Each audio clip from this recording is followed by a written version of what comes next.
Hey, Internet. I think you're becoming pretty regularly first.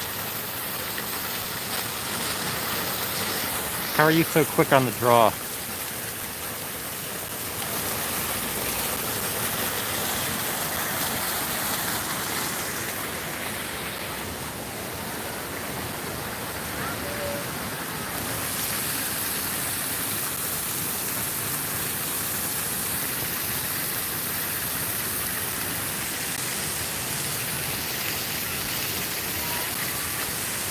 You get to play on the internet? What happens later on? And who's regulating your internet play?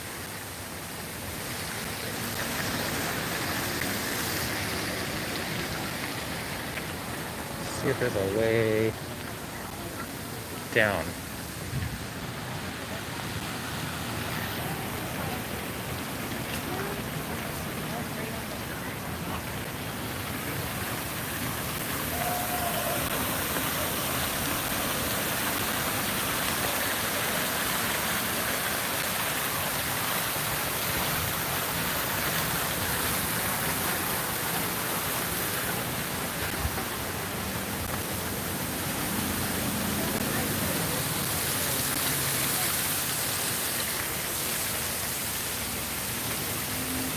I thought we would start with some ducks today.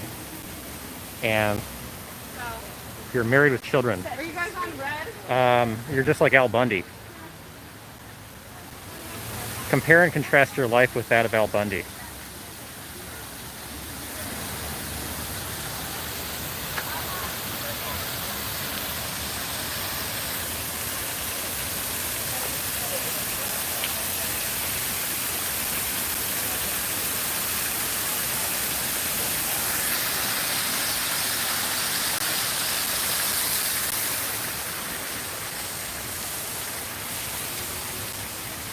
I'm like trying to smile. We're on a little bit early today because of Mrs. Land's schedule today. But Bundy is a hero. Bundy's a hero for everyone, I think. I was amazed at people that don't like Al Bundy. It's one of those shows you have to certainly understand the humor. Hey, different. Howdy. There are a lot of shows like that anymore where you have to really kind of understand what exactly it's making fun of in order to find it an appealing show. I think there's a certain personality type that doesn't, for which Married with Children doesn't resonate. How's it going? Different.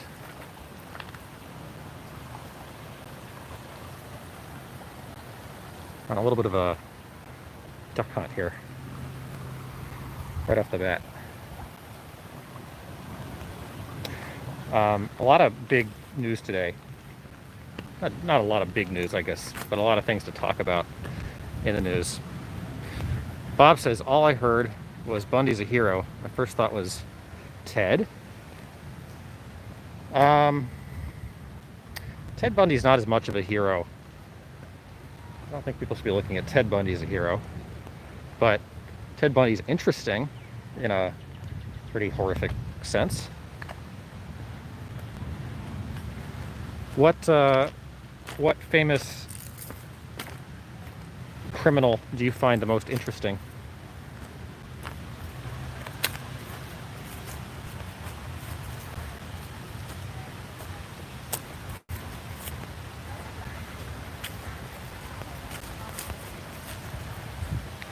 So we've got Epstein stuff.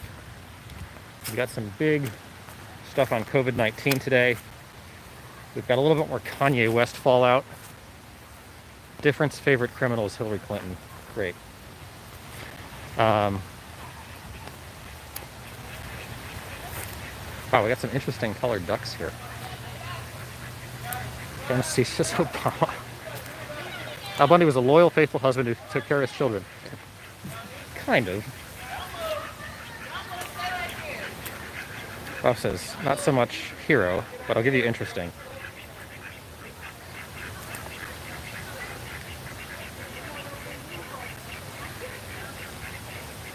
Define criminal. I think for the purposes of this, we should probably stick to like major serial murderers. I mean, reprehensible people, but often very interesting stories. Internet finds myself fascinated with sovereign citizens. They are lunatics. They have basically the same thought process as Antifa. I thought sovereign. Well, what is the point of the sovereign citizen thing? I mean, I understand they're like making a point of some kind that obviously doesn't seem to fly with law enforcement. But like, why are they doing that? Why are sovereign citizens pulling their little stunts?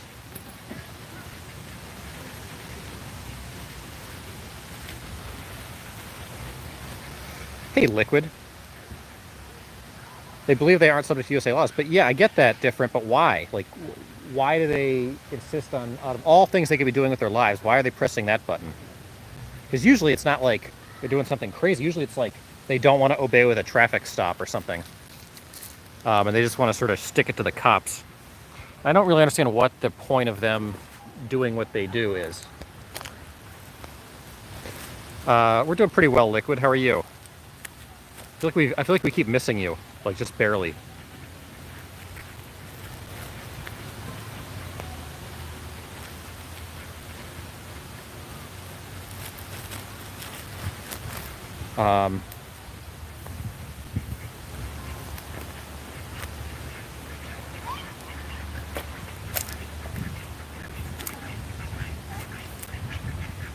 Bob says, okay, tough call, top three in no particular order. Green River Killer, Richard Romero, or Gacy. Richard Romero he's the LA guy. He's the, or no, who's the one in LA? The Night Stalker. There says Dahmer had interesting canned interviews. Dahmer's pretty interesting, yeah.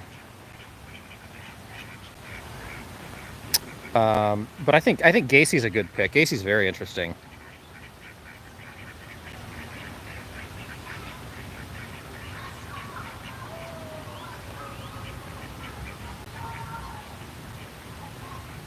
The Green River Killer. That was in Washington, right? Like Washington State. I think he was the one that was. He was just taking out like prostitutes at the side of the highway, I think.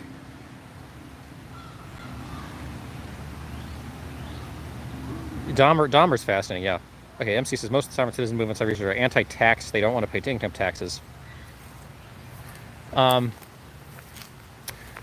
think it seems like there's kind of a fundamental misunderstanding in them that, like,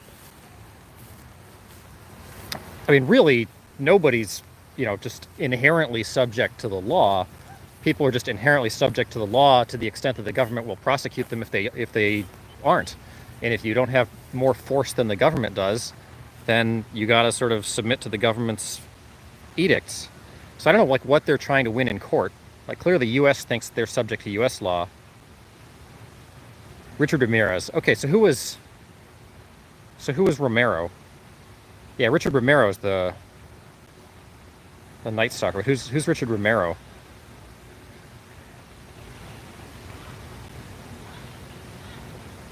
Have you watched Mindhunter on Netflix? It's an excellent show. I have not.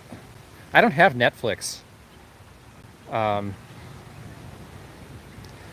kind of amazes me that people are willing to pay like half the cost of Netflix per month to watch one person's Twitch channel. Netflix has a lot on it, but I just don't have it. These are really chubby baby ducks. Mindhunter, is that about serial killers?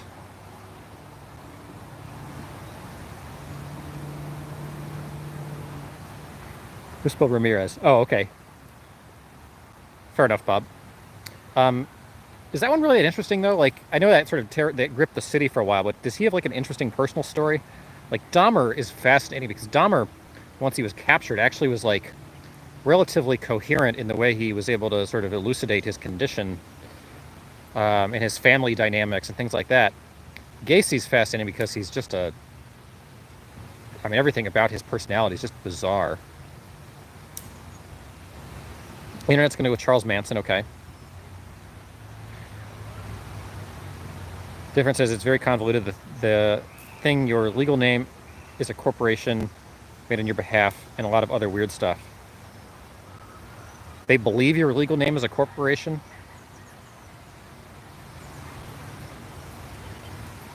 Do they ever do sovereign citizens ever win in court or with the cops or anything? Ramirez was all into Satan. Okay. Well, I don't know. Satanists are always kind of interesting. They, okay. So why do they keep doing? Why is it a movement as opposed to just one random crazy person if it's never working for them? Okay, we got Mama Duck just sort of watching her baby ducks here. These are like big babies, though.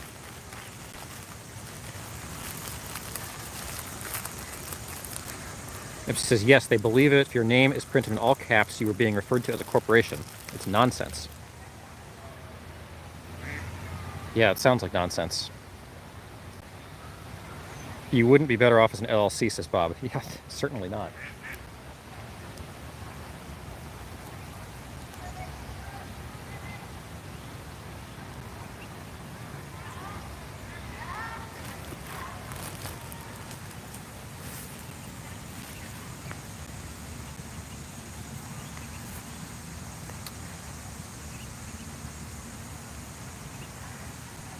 Only in Delaware? Oh, and yeah, or yeah, Delaware's kind of the main one, I guess.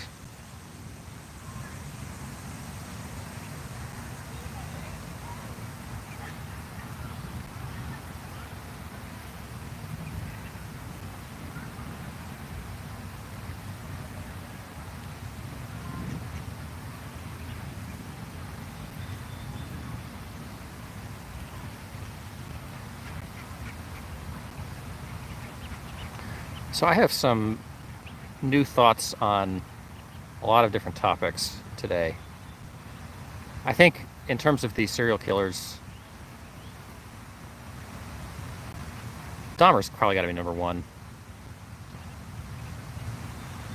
Apparently, Bob.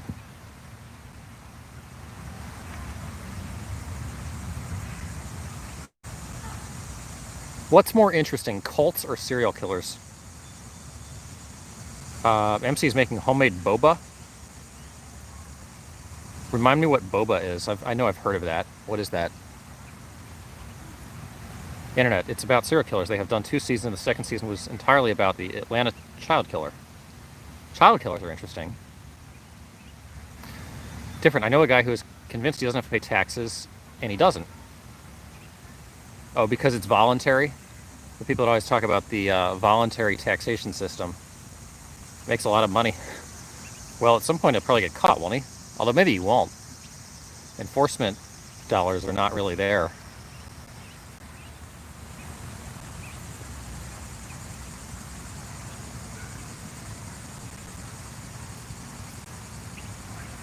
Been many years. Well, at some point that... I can't believe he'll get away with that forever. Boba is a tapioca starch and brown sugar chewy thing you find at the bottom of chai tea, or Thai tea.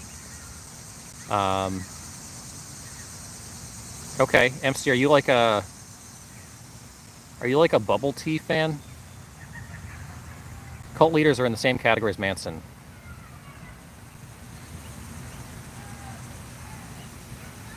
Yeah, seems like he's working on borrowed time there. Different.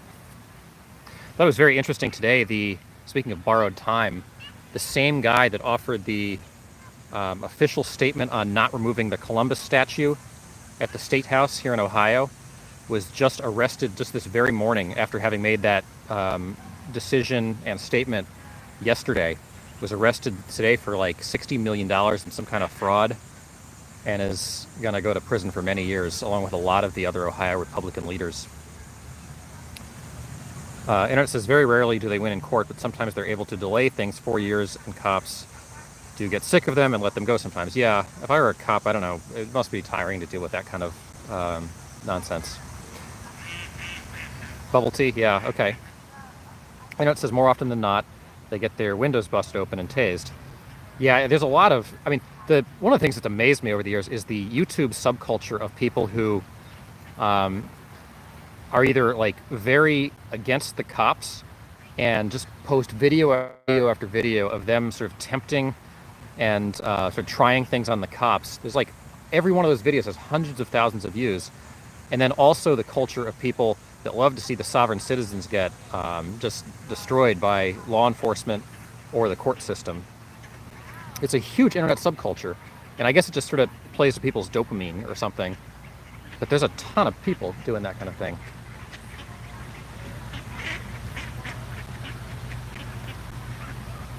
So we got a ton of ducks here, but a lot of them are not paying us much attention right now.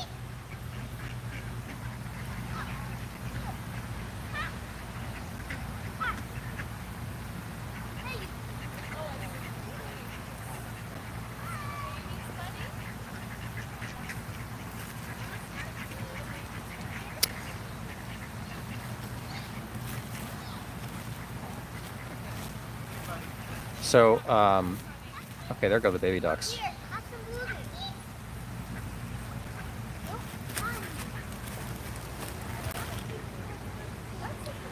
So we're talking sovereign citizens, we're talking serial killers. Pretty. What's going on today, guys? This is like a very dark start to the show today. So some various points of news today. I think Lucas was posting in the Discord about Trump being asked about the I can't remember pronounce her name, Ghislaine Maxwell, the Epstein person, and he gave sort of a cryptic answer about how he wishes her well.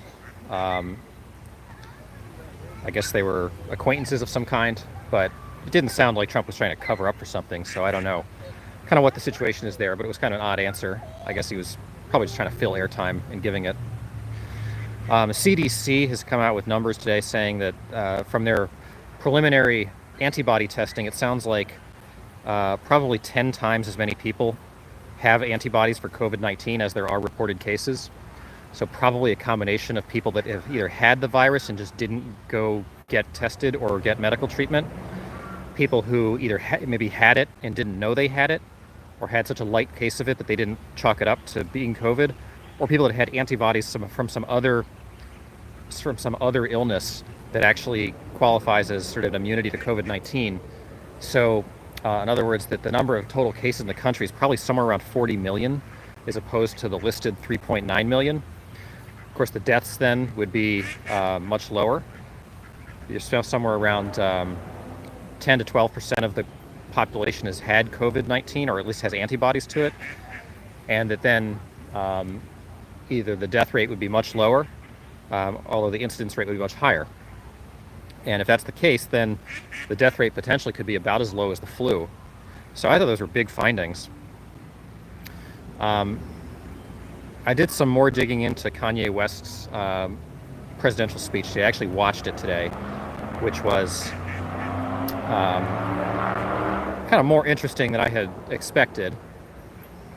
And then there's the story in Ohio that a lot of the Ohio Republican state leadership has now been arrested for fraud all on the same day, right after they issued the announcement about preserving the Columbus statue at the State House. So interesting news stuff today. MC says there was a guy who claimed to be a 99th level Mason. Couldn't remember his name. He would bring cases to court where he would attack the language of the court to deem it invalid. It rarely worked. Like a Freemason who was doing sovereign citizen stuff? That seems weird. Freemasons don't... the Freemason movement doesn't really challenge the government very much. They're very much sort of God and country people, by and large. Bob White says acquaintance. Yeah, Bob, I think my guess on Trump and the whole Epstein situation, Trump seems to have a pretty good eye about not actually getting deeply involved in some of these things, but he does kind of know everybody from his days as a rich person in New York. So my sense is he probably knew Maxwell, he probably knew Epstein. There were probably photos of them out there together, but that Trump doesn't actually seem particularly concerned about getting caught up in the case. Now, I think his response to me sounded more like him just filling airtime than anything else.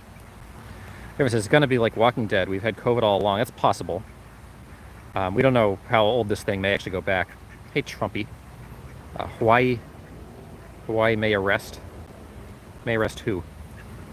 He was not on the flight logs. Yeah. I would guess if Trump were actually implicated somehow in Epstein in a big way, he would be panicking and giving much more defensive answers. He'd probably have a plan, but I can't imagine that he would be giving that kind of response. Bob says, so when Kanye gets elected, I still get free weed, right? I was reading Kanye West's Twitter account today, which is absolutely insane. It includes things like Kanye drawing a picture of the White House, which he retweeted several times, on like a napkin or something, and calling it Vision 2020. And also, Kanye has like several tweets where he's just like a photo of him drawing the alphabet in different fonts. Kanye is he's a stream of consciousness person. He's a sort of extreme example of what you get out with Trump. You can't take his policy prescriptions literally. Kanye would be the kind of person that would sort of sit in a room and just sort of shout and bark things, and then somebody who's an actual policymaker would have to interpret that and develop a plan for the country in response to it. Kanye is never going to be a particularly organized leader, I don't believe. But I hold by my position that Kanye is no less insane than most other politicians. And to treat him as such is, I think, a little bit condescending and arrogant of people who are very willing to stick with some other very insane people.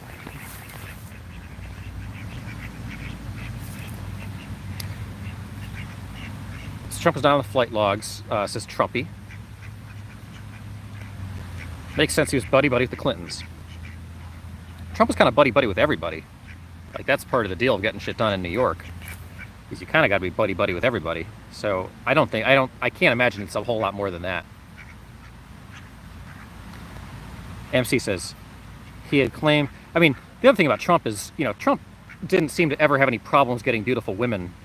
Like, it doesn't seem like, why would he have needed Epstein?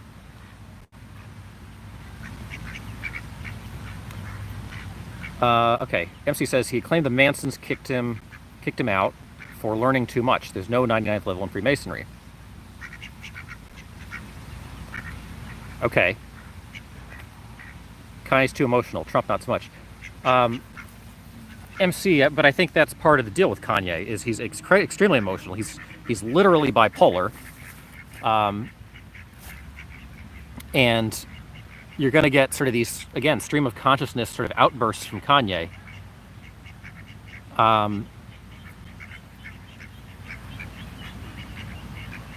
I find it strange that people are writing him off as insane when there are so many other presidential candidates who have, I think probably just as bad policy ideas with substantially worse motives. I think Kanye's motives, by and large, are pretty reasonable, and I think he's actually a pretty middle of the road and independent thinking candidate. And I actually love independent thinkers like that are actually going to sort of start from ground zero and think about family and sort of build up from there.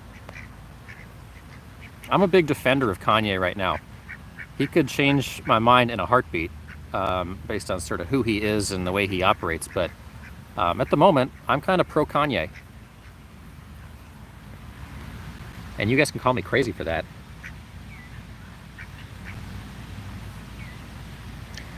Kanye does have good motives. Yeah, that's kind of all it is. I mean, he's going to run on motives. He's not. I mean, not that he's a serious candidate anyway. He's never going to be organized enough to get on all the ballots and everything. But his motives are very good, and if he's able to just sort of stream of consciousness a kind of vision for the country that is better, and then attach himself to policymakers who can turn that into real policy, then fine, let him run and see how he can do. But I think writing him off just because he's he's Kanye West is kind of not the right answer. Bob says, who was the free pony guy? I kind of liked him too, but they went with JoJo instead. Bob, I don't know what any of that is.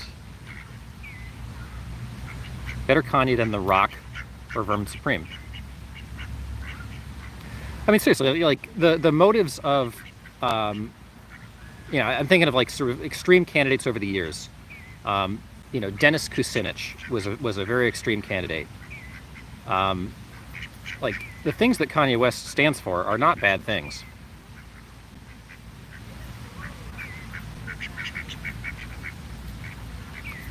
Vermin Supreme is the free pony guy. Libertarian guy, Supreme something.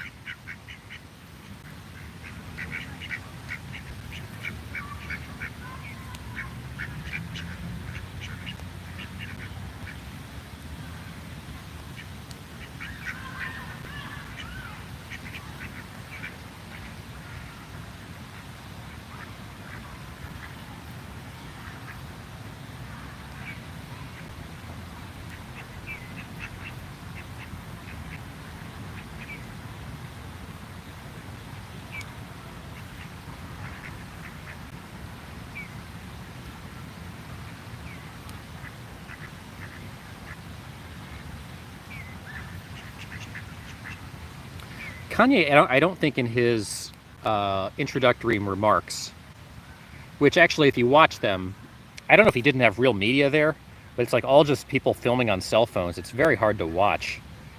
And with his outbursts combined with the poor production quality, it's very difficult. Prince Supreme promises everyone in America a free pony. My landlord disagrees. What's his plan to pay for a free pony? And why does everyone need a free pony? It seems messy. It also seems like, I don't know how many ponies are in America. Wouldn't we have to like breed ponies by the millions? Rock hadn't quite considered him as an option, but he's still better than the two others.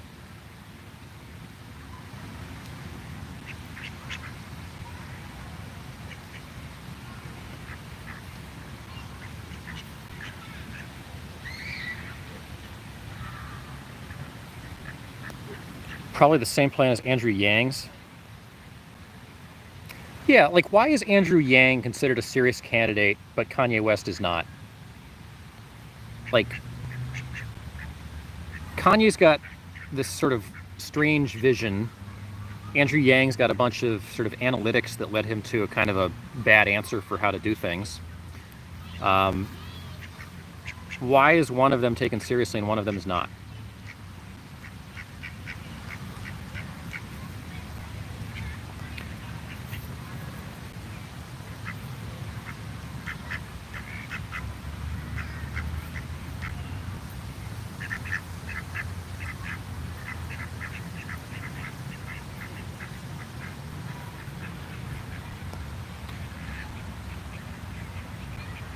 This kind of makes more sense than any of them. Might have something to do with composure. Yeah, composure is certainly part of it. Although Andrew Yang is not particularly charismatic. The Yang Gang, I can't imagine it's still a thing. Lataya, are we back in DC? No, Lataya, we're still on our road trip here. We'll be back in DC shortly. Although actually a lot of the interesting stuff has kind of happened out of DC the last week or two. The big Chicago protest on Friday with the big fight over the Columbus statue there. And then the big rally here on Saturday in which people,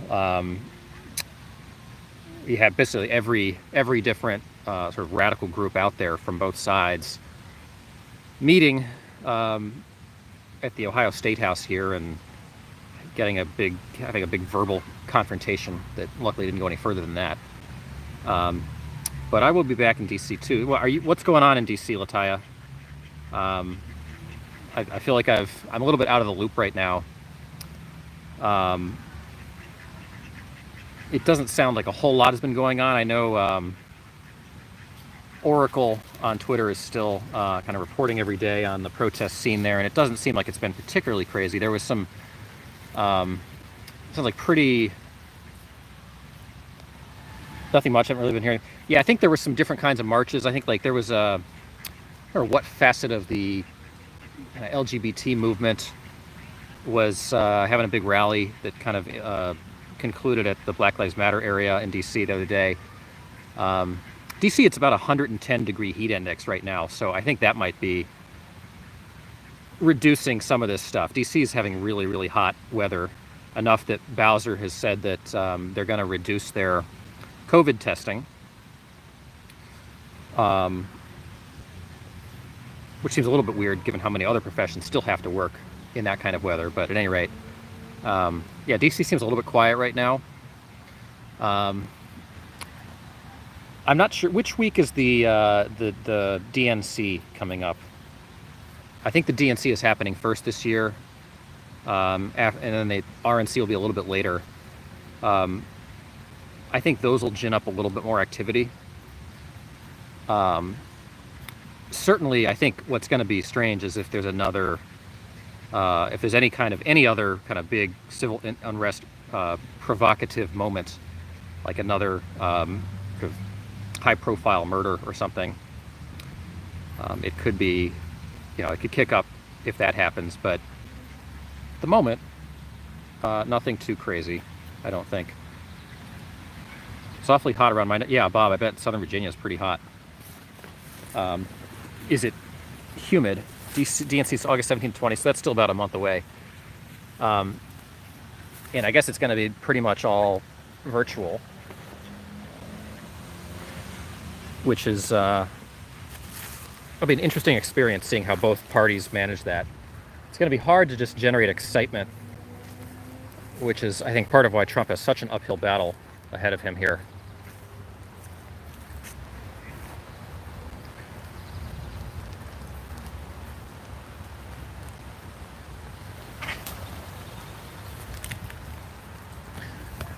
So we're going to see what else we can find around here. Some of the ducks seemed interested and some didn't. See who else is around here.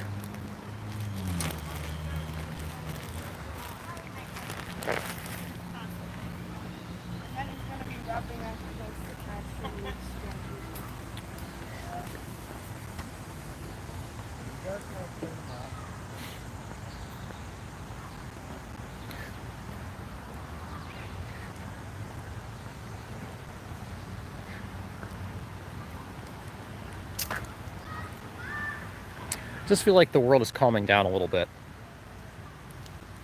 Actually, hasn't been terribly humid, but high heat index is triple digits. The humidity makes a huge difference. I noticed that the first few days coming out this direction from DC. The heat index is a major driver, or not the heat index, the humidity really, really is determinant in a lot of respects. It felt substantially muggier and worse in DC than it has so far in Ohio.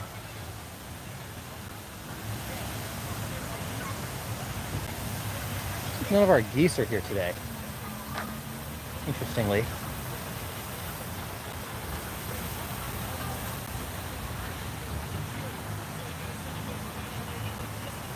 Let's see who else is down here.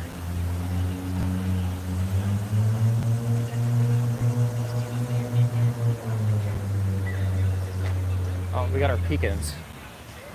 We've got some pecans that we've spotted. So let's go see how they're doing.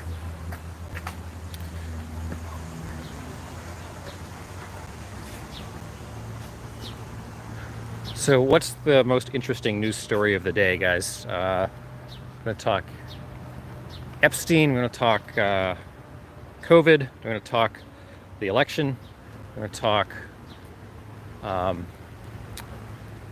going to go back to sovereign citizens.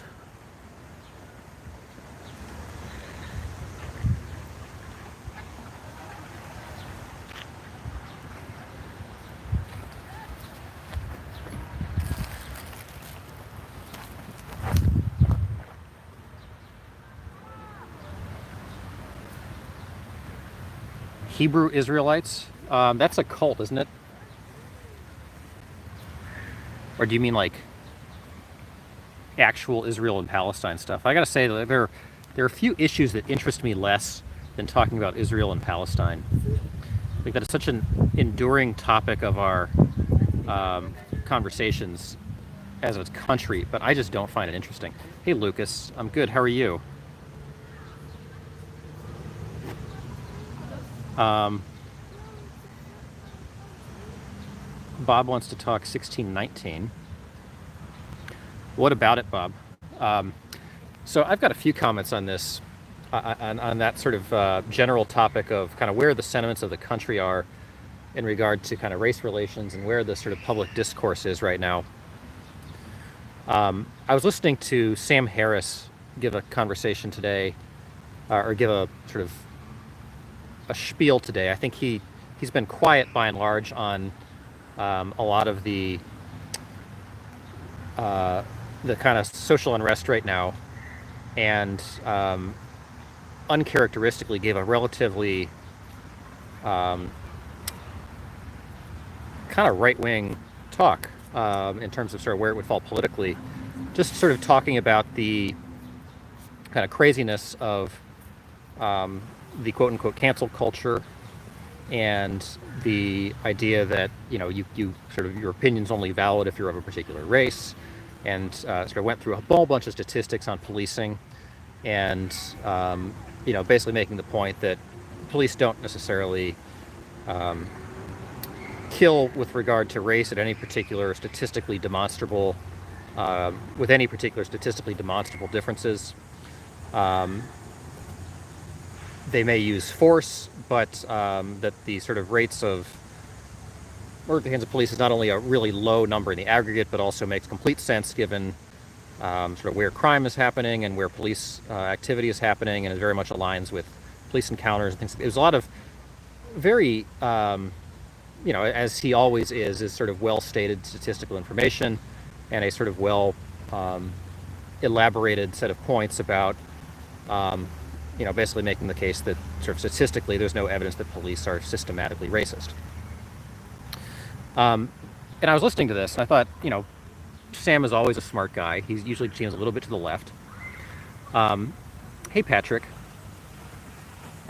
And yet somehow he was missing the point of the conversation in a pretty big way. He was talking a lot about police statistics, but he really never got into the question of sort of why there is this underlying major disparity in crime in the first place between different races. And it was kind of revealing to me. I think what's happening right now nationally is that the intellectual community, the sort of community of intellectual thinkers, is substantially behind where the sort of more weedy public discourse is. In other words, sort of where the activists are. The public intellectuals have not caught up to them because the public intellectuals are still talking about this like this is a question of police racism. And really where this has fundamentally moved is much more in the direction of Bob's 1619 conversation, which is a broader conversation about how systematically and historically oppressive and whatnot the society has been, and how much of that is causing the underlying crime differential, and why that leads to more policing in certain neighborhoods, and why that then in turn leads to more killings. And I think if you've read any of the bestsellers on the New York Times list right now, the How to Be an Anti-Racist, The White Fragility, these kinds of books right now that are really dominating what's kind of influencing those who are kind of in the weeds of this stuff. It is much more a question of kind of what the impacts of quote-unquote whiteness are, what the impacts of 200 years of slavery followed by racist policies are, and how that sort of impacted. It's a much more sophisticated conversation than just concluding whether police are killing blacks at a higher rate or not. And Sam Harris didn't seem to get that. I think the premise of Ibram Kendi's book, which is about how to be an anti-racist, is really very much a book about, the argument is basically any society which produces unequal outcomes, regardless of individual choice, must, and if those differences, if the outcomes are sort of demonstrably different, race by race, culture by culture, that's a society that is sort of culturally discriminatory. In other words, that if your culture is a certain way and that leads to you making less money in the United States than a different culture that has different underlying values, that's because the United States itself is systematically racist or sort of oppositional to your culture.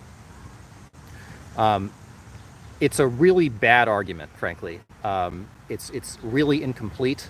It sort of gives no merit to the idea of not just inequality in the United States, but actually the kind of relative difference between the United States for everybody versus everywhere else for everybody. But it's a completely different conversation than I think the public intellectuals are having right now, which is really still about policing. And I think this is sort of an underlying component of what's going to happen this election. In other words, that the people who are the real thinkers in the country are going to be focused on issues that are much, much smaller than kind of where the general public sentiment is. And that by and large, the public sentiment is going to win the day this time out. And it'll take about 2 years for the intellectuals to catch up, and therefore for policy positions to catch up. And therefore any backlash against the sort of violence in the cities, any of that sort of silent majority upheaval against some of these assaults on, the perceived assaults on American values would not happen until well after this election. Anyway, it's a long ramble, but I think the point is that the election is not going to, the election's going to go a certain way that seems sort of counterintuitive, but that it's because the sort of professional discourse hasn't caught up to the public discourse, and it'll take it some time to do that. Okay. Okay, thanks, Lucas. You enjoy the lives. MC Max says Hebrew Israelites, neither Hebrew nor Israeli. Yes, you're talking about the cult. I'm trying to remember what they're doing. I listened to a whole bunch of podcasts on cults a while back, but I can't remember exactly what was going on with them. Patrick says, nice thumbnail. Yeah, we got to find some better ducks. These guys aren't paying us a whole lot of attention right now. It's also getting dark. I hope it doesn't rain. Lucas says, President Trump on Jeffrey Epstein, associate Ghislaine Maxwell. I just wish her well, frankly. I've met her numerous times over the years. I just wish her well, whatever it is. So, Lucas, I saw you posted that in the Discord. I actually don't think that's a particularly remarkable set of comments. I think Trump was asked about her at a press conference, and I think he kind of gave one of his characteristic responses that was pretty much just designed to say nothing and fill up airtime. I think if Trump were really worried that he was going to get in trouble because of the Epstein situation, he would have given a much more defensive answer. I suspect he did know Maxwell because Trump was a rich person in New York, and rich people in New York know every other rich person in New York. I suspect he knew her, but I don't think there was anything sinister in that particular set of comments. Bob says the Hebrew Israelites believe in some apocalyptic thing based off 400 years from that date. So when is that date? When is the apocalypse happening? Luke says, but most of the people who protest are young and don't read. Why would books cost?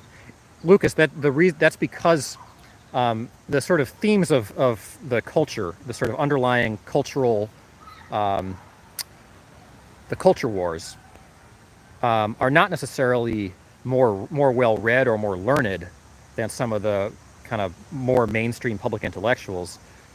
In fact, they're much weedier.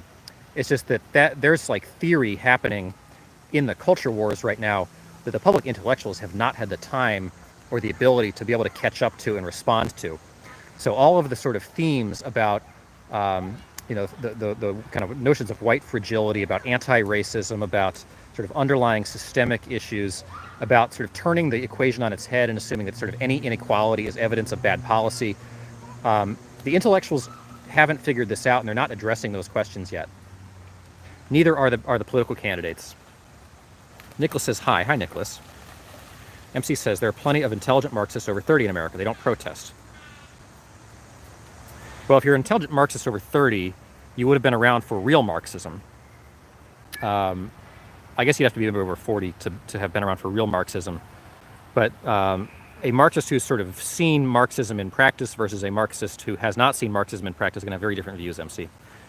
Tony, too, says, hi, Tony, too. Pisijotakal. What the heck is that, Tony? There it seems like professional discourse will be stuck on dismantling whiteness forever. No, that's I mean I think the culture wars on one side certainly will, but I think once you get people like the Sam Harrises of the world who are very public intellectuals, sort of tearing apart those arguments, the actual culture war arguments, as opposed to trying to address this as a statistical question of police racism, you'll actually start to see sip into the mainstream some of the kinds of skepticism that would be necessary to kind of drive an election.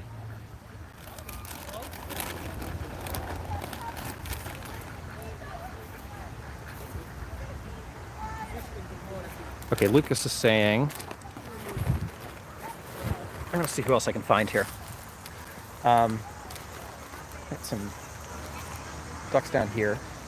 Lucas is saying, what's wrong with getting rid of us slave statues who burn their trademarks into people's chests and throw them overboard? Getting rid of a slave statue? Lucas, I'm not sure what you're getting at there. Pops says, if it has already begun happening, apparently, we're experiencing it now. I guess it's a process as opposed to a single event. Bob, what are you referencing there? MC says, there's a legal process for removing statues. Doing it by force is vandalism. Yeah, I mean, it's obviously literally legal to be removing statues in that way, regardless of who they are. The inconsistent standard on why certain statues are being removed is, very strange.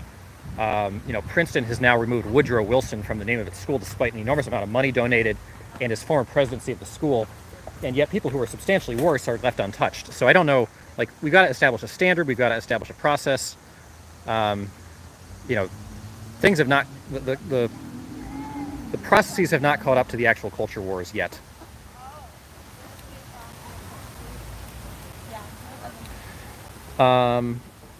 Slave owner statues. What's the problem with getting rid of slave owner statues? I mean, there's not a problem with getting rid of them. The question is that the threshold decision point on which they should be gotten rid of, and should they be gotten rid of by way of a violent mob? Obviously, the primary contributions of many slave owners had very little to do with slavery. Thomas Jefferson was a slave owner. His primary contribution to society was not that.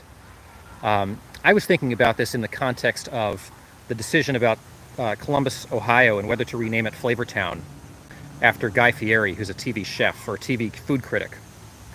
At the time that Christopher Columbus lived, a third of the world in many countries, a third of many countries were enslaved. Slavery was a very, very mainstream thing. In the age of Guy Fieri, there are a lot of more progressive positions that are very mainstream. Guy Fieri's opposition to same-sex marriage is more radical for the current cultural climate than any of Christopher Columbus's beliefs were in their climate. And yet, we're sort of basing them on the climate of the day as opposed to what their individual decision points were. 1619 apocalypse stuff, says Bob. Yeah, I mean, 1619 apocalypse? What does that mean? Fun fact, apocalypse means unveiling. Armageddon is the scary stuff.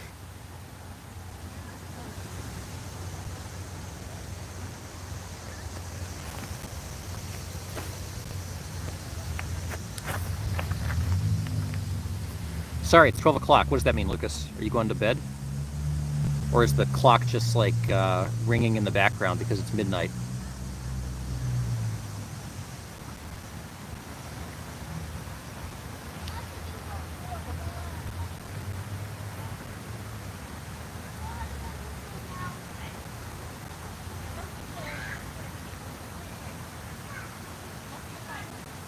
Just sleepy.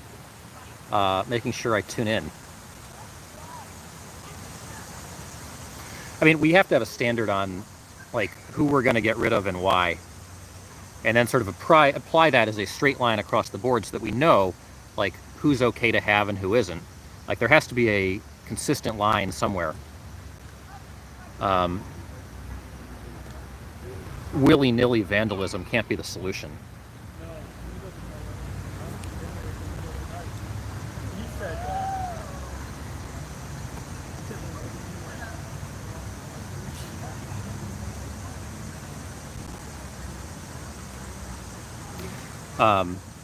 There's talk now about Thomas Jefferson, about George Washington. I was in Cincinnati over the weekend, and there was talk there about, well, not talk. There's been a decision to remove the statue of William Henry Harrison, who was a slave owner, but who also was president and a famous war hero, and whose contributions to society really didn't address the slavery question at all.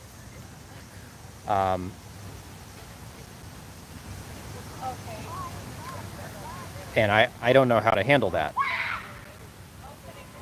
I mean, to expect everyone in history to have addressed, a certain issue as their primary focal point of their activism at that point in time is a strange standard.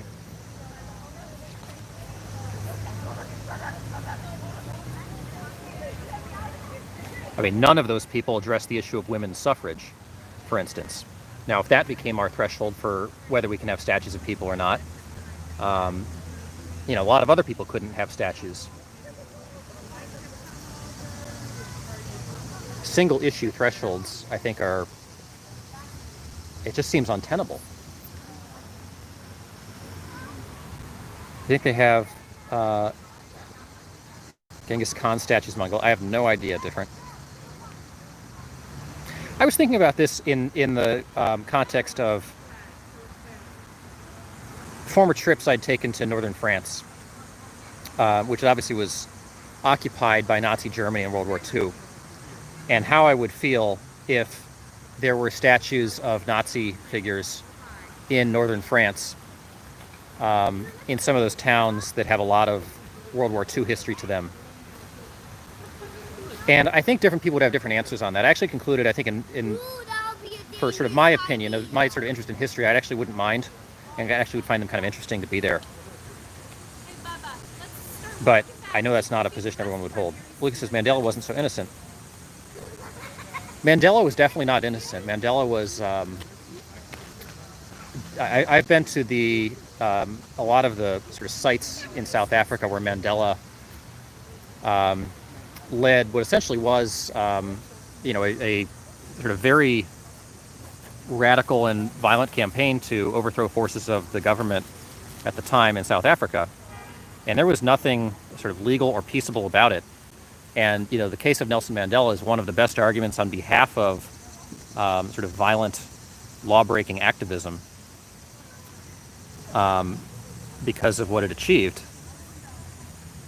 But on the other hand, the vision that Nelson Mandela painted of restorative justice as opposed to retributive justice is what powered South Africa's momentum over the last couple of decades, and which is currently being eroded by kind of more bitter policy making in South Africa. And I think the things that Nelson Mandela were advocating would be a good lesson for all of us. Okay, Armageddon then. It's just some weird conspiracy thing, and my original comment was in response to Different's comment. I was hoping he would enlighten us. All I know is the tip of the conspiracy iceberg. Yeah, Different, enlighten us on conspiracies.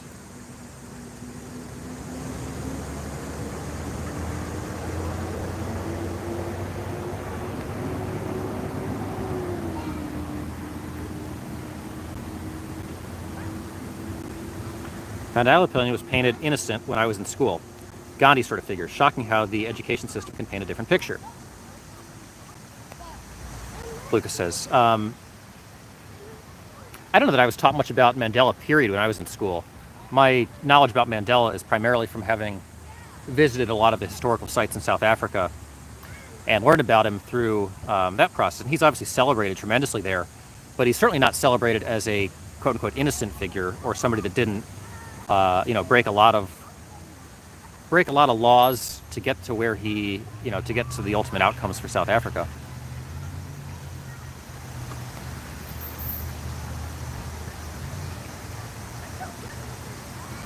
I think what's happening now in South Africa is not a great reflection on it is not upholding the legacy of Mandela.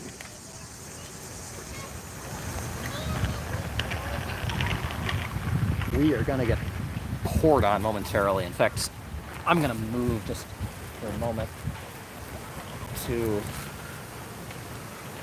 get us out of the way when it starts pouring rain here.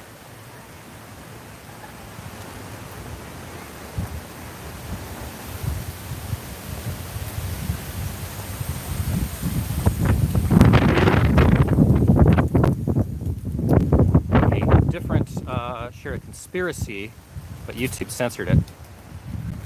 Did you type it out different?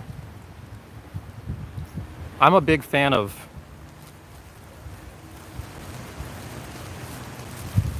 discussing conspiracy theories. What was your theory different?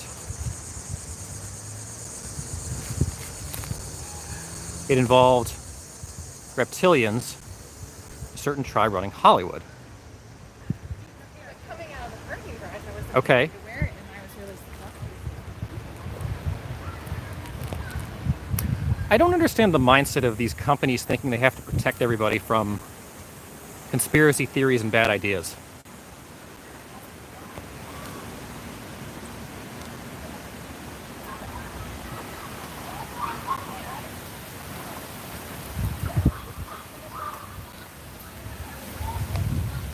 So it is about to start pouring, and I'm hoping I'm going to be able to get under something before it does.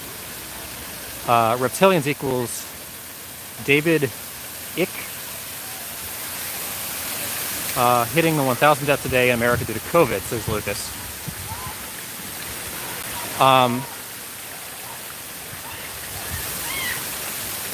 Lucas, we were talking a little bit about the COVID news earlier.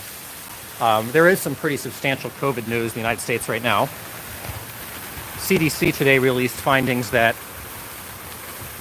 probably about 10 times as many Americans as have reported cases probably have antibodies for COVID. In other words, that there are about 40 million people in the United States that have COVID antibodies. That would mean the incidence rate of COVID is around 12% of the overall population, which is dramatically higher than everyone had assumed to this point. In addition to that, that would mean that the death rate from COVID is lower than that of the flu. Lucas, the National Institute of Health and other organizations have been conducting an ongoing systematic review of antibodies as part of the process of developing a vaccine, and have tested tens of thousands of people nationwide. And what these tests are telling us is that the antibody rate is like profoundly and dramatically higher than anybody had. I mean, I think some people had already suspected that, but it's I think any of the top line professionals had suspected. And if that's true, that's really dramatic news.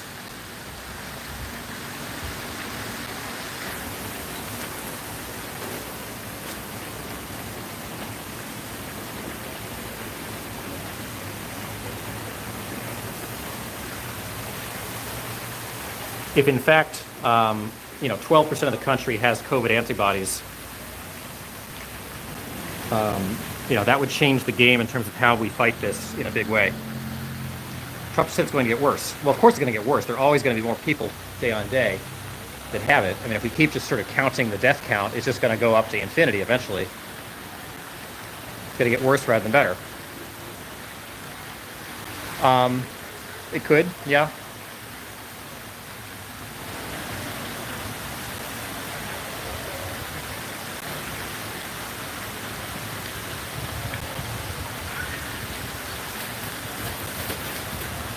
I think what we're starting to encounter more and more, at least where I am right now, is going into businesses that talk about having had cases in that place of business, and usually they'll do some kind of disclaimer.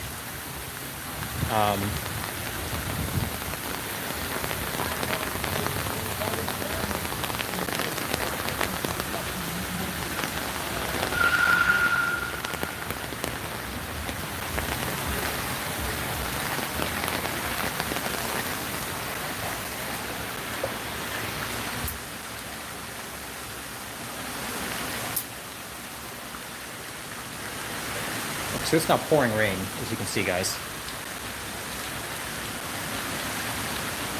Okay, I think the attitude of healthy people is it won't affect me, so why should I live differently, says Lucas.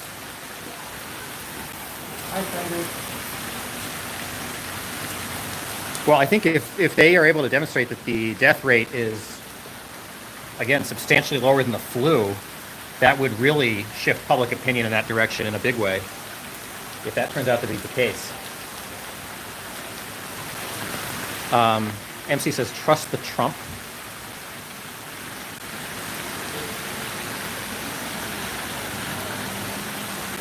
Did any of you guys watch the Trump interview from this weekend with Chris Wallace, the Fox News Sunday interview?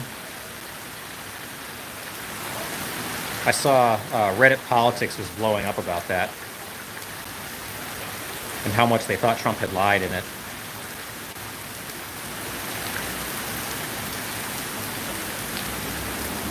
He made Trump look like a mug.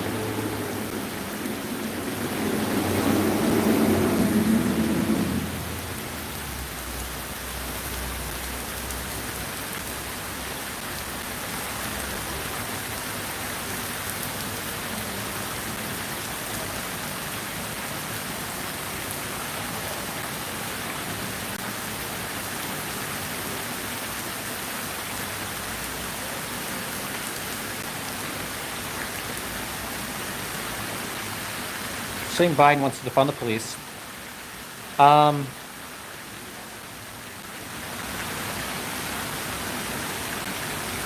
Lucas, that's not the part that I would find strange about the interview. I mean, Biden has been very clear that Biden is going to, divert funds away. I mean, that was like a sort of gotcha situation about that particular document. I don't think that was the piece that made Trump look bad. I think what was sort of remarkable about it was Chris Wallace sort of let things get into the weeds over and over and over again because Biden said he wants to divert funding from the police to other things. Biden's sort of trumpeting the kind of culture war position of the left right now. And that's sort of a nice way of talking about the funding. So, I mean, he does. Trump's not lying there. He just was, lying about that particular document. Well, he could provide evidence in that particular document, is the point. Biden released this 100-page document about his sort of reconciliation with Bernie Sanders, and they don't talk about defunding the police in that document. And that was, I think they wasted a lot of time on that subject. So I wouldn't get hung up on, what's in which document as opposed to a different document. That's very, very weedy stuff. I think what was sort of more interesting was sort of Trump's just general disconnect, I think, with some of the public sentiments that are going to drive this election. Bill says, evening all. Hey, Bill.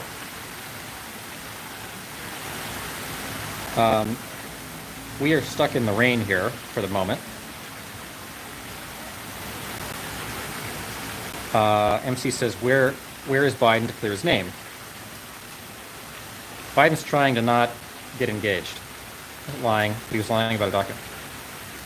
Lucas, I'm not a supporter of anybody. I'm just saying that I don't think that was the point that made Trump look bad. Biden clearly is on the side of, defunding the police, and Trump is not. And that's a decision people are going to have to sort of come to a decision about which candidate they support. Biden has said different things in different speeches and different documents, but that's his position.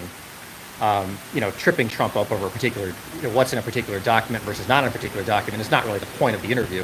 I thought that was, there were a lot of things that were much more interesting about the conversation than that.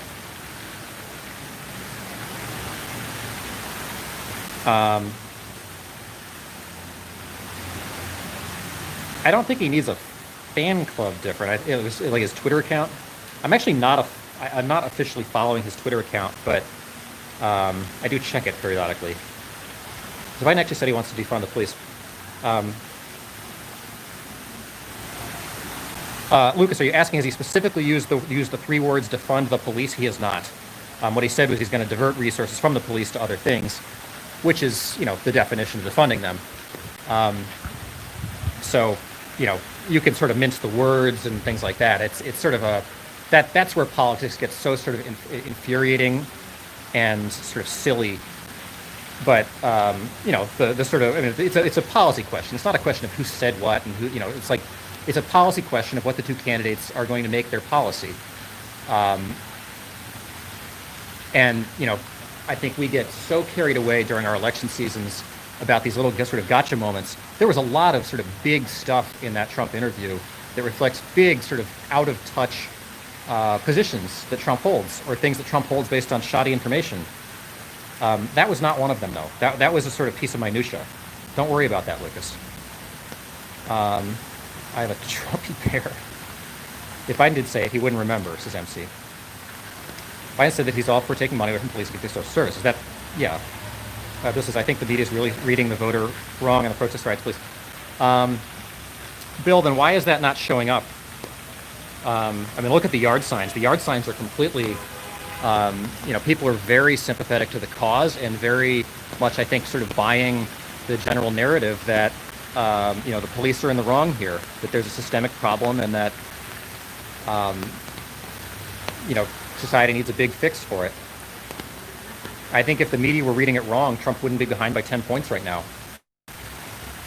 I don't know if people believe it because the media is telling them that, or if the media is telling people that because the people believe it, but it's one or the other. And I don't necessarily agree with the position that there's some sort of misread of the general public sentiment. Trump's out of touch in many ways. How does a billionaire relate to the average man or woman? That's the phenomenon. So Trump's rise is sort of the phenomenon of Betty White. There's sort of, think of it like a clock, where you can kind of get more and more out of touch as you get sort of more disconnected from the lives of everyday people, until you sort of go all the way back around and become popular again. Trump obviously was elected in 2016 because he was perceived as being uniquely in touch with what the average American was thinking and was afraid to say because of being bullied by the media. I think the difference is that Trump was very in touch in 2016 and is very out of touch now. Internet hasn't ever seen a BLM sign in my area, but I have seen Trump signs all over the place. American flags, Blue Lives Matter flags. Internet, is your place, is where you live what is the general sort of voting pattern of where you live? I've had the opportunity to sort of go through a lot of different suburbs in the state of Ohio, which is still a bit of a swing state, through some pretty sort of, generally moderate to right-leaning suburbs. And there's an awful lot of Black Lives Matter signs out there, like a lot more than I would suspect. Bill says, I disagree. This is just hot right now, and given how many people are jumped for disagreeing these days, I'm not saying anything. Bill, what's your read on why Trump is behind by 10 to 12 points right now, if that's the case? If people are really so much in favor of law and order and disagree with the protests and whatnot, why is Trump behind? Why has Trump jumped from behind by like 5 points to 12 points since the protests began? MC says, I'm a Trump fan, 100%, but if anyone polled me, I would say I'm voting Biden. Do you guys really believe that the polling difference right now is because of secret Trump voters that are bullied that feel bullied by the pollsters? I don't believe that line. I think Trump has got to really face the music here. Bill, is BMO okay? Federal agents treating him good last night. Yeah, we haven't seen BMO since. I hope he's doing okay. 11 says swing states that have nothing but swingers. I don't know where the swinger capital is now. It used to be San Francisco, LA. I don't know where swingers congregate now. Bill said general discontent mostly over COVID as well as biased polls. You think? So, Bill, what's the strategy for Trump to overcome that discontent then? And it says solid red everywhere in North Carolina except Charlotte. Yeah, I mean, I think the difference there would be how many signs you're seeing versus how many you would see if this were really a Trump year. 11 says media is biased for Biden. That may be, but I don't think the polls are being intentionally biased for Biden.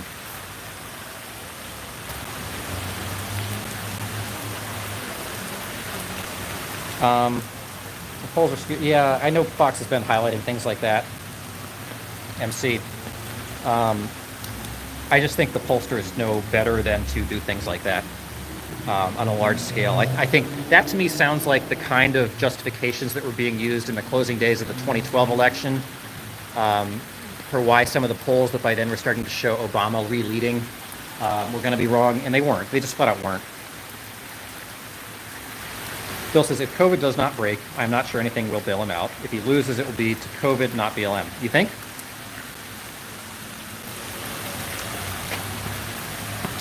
I mean, it's an uphill battle, certainly, to sort of get through some of the issues that are happening generally right now and win re-election when the economy's tanking, there's a pandemic, and widespread unrest in the streets. I don't know a lot of presidents that would get re-elected in that environment. On the other hand, he has opposition that is substantially more radical than I think they need to be right now.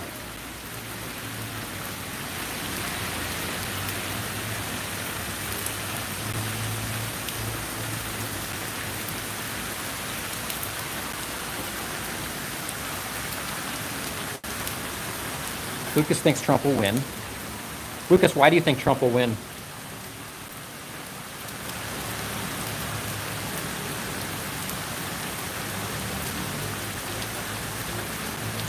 Bob says, no one in my area would advertise support for Biden, but that's par for the course in Southern Virginia. I don't think there are many Biden voters in Southern Virginia. Bob, do you know the vote percentage breakdown? Like, does it go, is it like 70-30 where you are for Republicans generally in presidential elections? The difference is if Trump loses, I'm starting a militia if anyone wants to join in Minecraft. What's the purpose of the militia different? The internet says, in the last election cycle, Rasmussen was more accurate, while Rasmussen has Trump back at the 48%.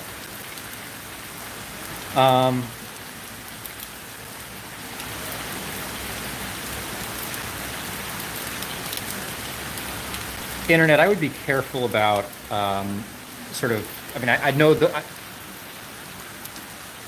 the kinds of talking points that Fox News puts out and that generally come from the right on the polls when they're behind it, and I think I'm hearing some of them here.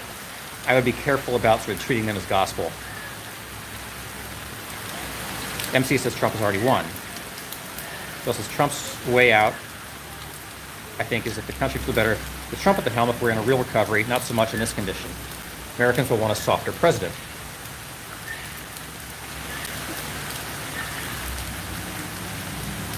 If Biden can communicate just sort of basic competency, I think he's going to win.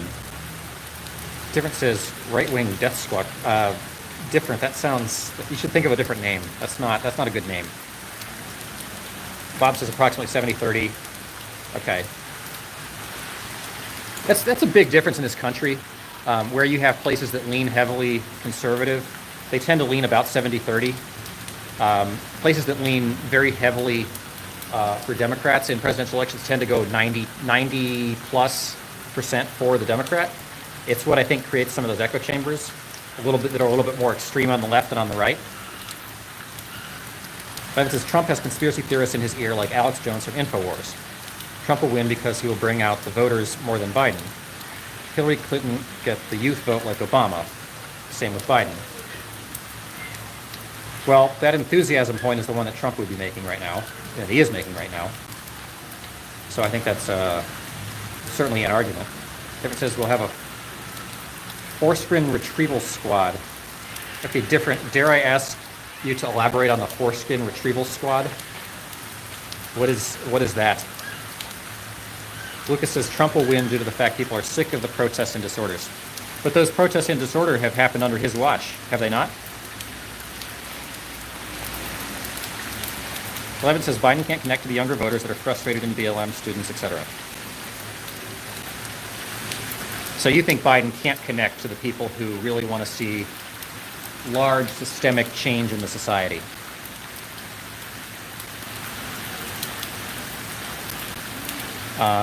That's possible. I think as Biden has to elaborate more proposals, people could become more disenchanted with him.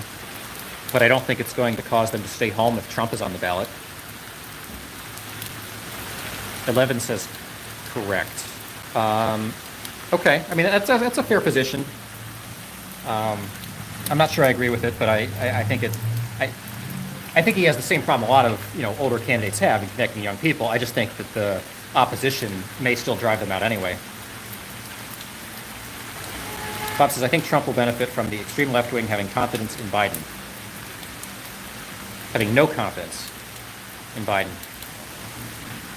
Do you think they really have no confidence in him? I mean, I know they don't sort of believe he's their trumpet, and candidates like that do generally lose. I think the Tea Partiers didn't really believe in Mitt Romney. I think folks didn't really believe in John McCain. People didn't really believe in John Kerry. People certainly didn't believe in Bob Dole. And that can lead to pretty big losses. And if Biden is that, then, he probably will lose. But I think the wild card is the fact that Trump is so odious to so many. Bill thinks Sanders might have a better chance. Now Sanders might have a better chance, you think? There was, right as COVID was breaking, it was that one Super Tuesday that really made all the difference between a Biden nomination and a Sanders nomination. And the country could very well be looking at a 10 to 15 point lead for Bernie Sanders on Donald Trump right now, and looking at a Bernie Sanders presidency head in the face right now. That would be really something. That would be really a substantial moment if Bernie Sanders were on the precipice of taking the presidency. 30 years after the Berlin Wall came down, Bernie Sanders, an avowed career socialist, taking the White House, that would show how quickly things can change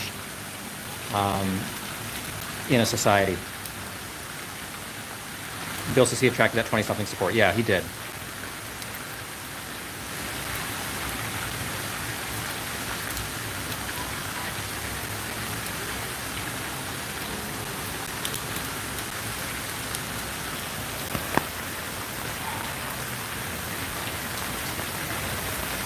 All right. Anybody but the Democrats and the Republicans?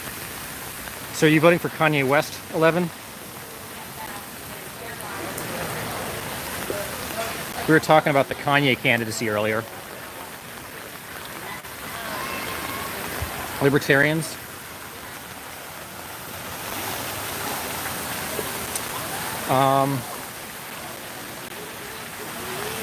Who's the Libertarian candidate? Is there a Libertarian candidate this time?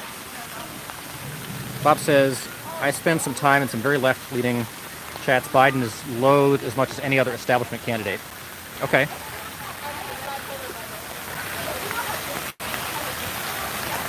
Different says, invade Israel. Really different? Oh, you're just testing the filter. Okay.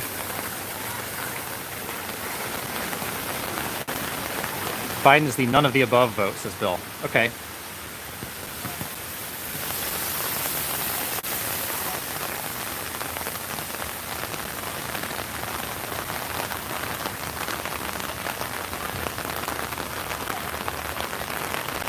Bob, you should get some of the left-wing folks to come here. I would like to get some more folks from sort of the hard left to kind of be a part of these conversations. 11 says Joe Jorgensen is the Libertarian. Okay, I'm not familiar with Joe Jorgensen. Patrick likes the sound of the rain. Okay. Not sure what happened to our ducks. Lucas says Trump mail-in voting, unless changed by the courts, will lead to the most corrupt election in our nation's history. Lucas, are you like quoting a Trump tweet or something?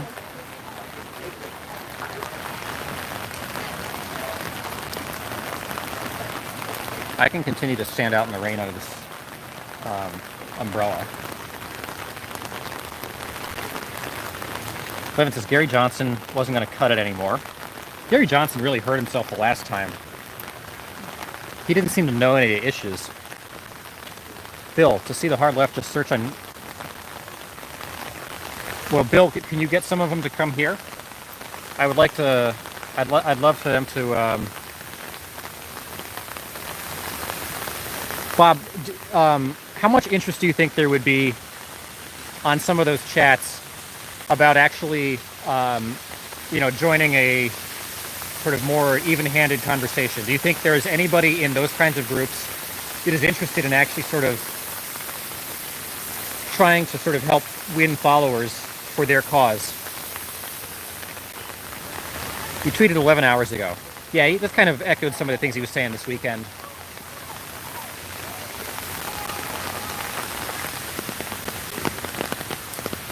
Rain's nice, so I'm in bed in the dark, says Lucas. Okay.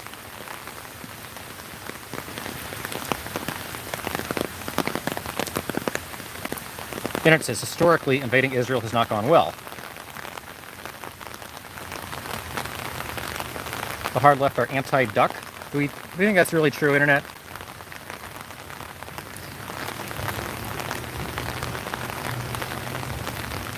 In most of those channels, we get booted for even the slightest hint that you don't agree with them 100%, says Bill.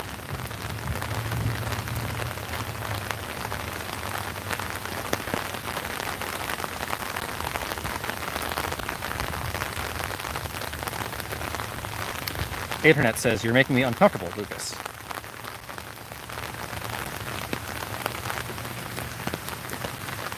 Well, if you guys are spending time in, I don't spend a lot of time in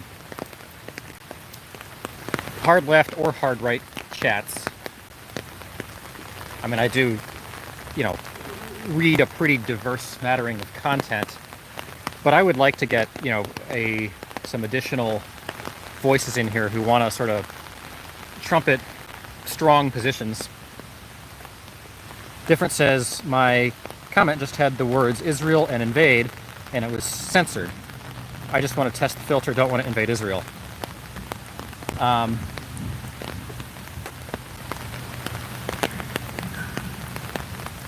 Different. Well, I guess this is an interesting question. If you had to guess, who will be the next country the United States invades? Luke says, I think I'm pretty central of my views.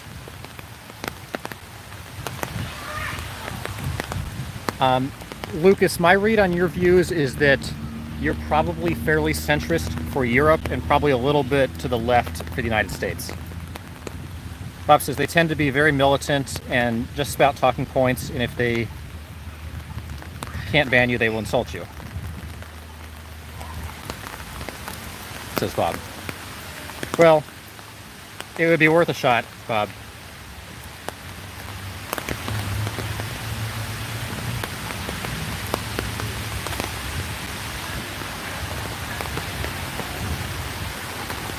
Okay, Lucas and Internet are going at it. Bill says they would never Trump it, they might Biden it.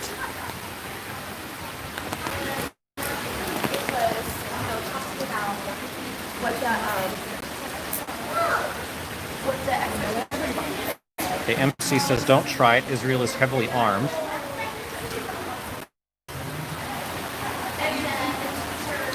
Different says some no-name Middle Eastern country with oil.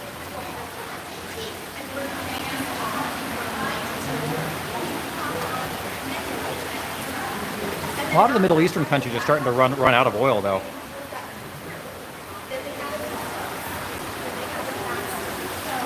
Bob says, I know enough about the right, but I'm interested in the far left's re-education program. Evan says, Trump doesn't want foreign war, he wants civil war. Look at the DHS and U.S. Marshal goons in Portland.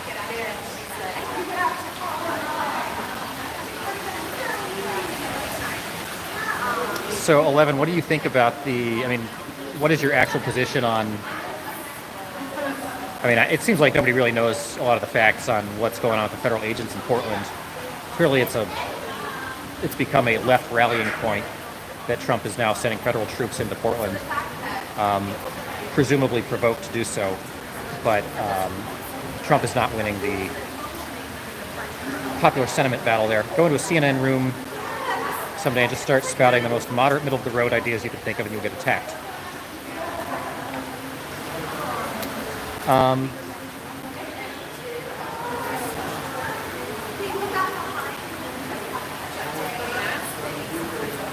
Well, I guess I don't want to go into other rooms and get into fights with people there.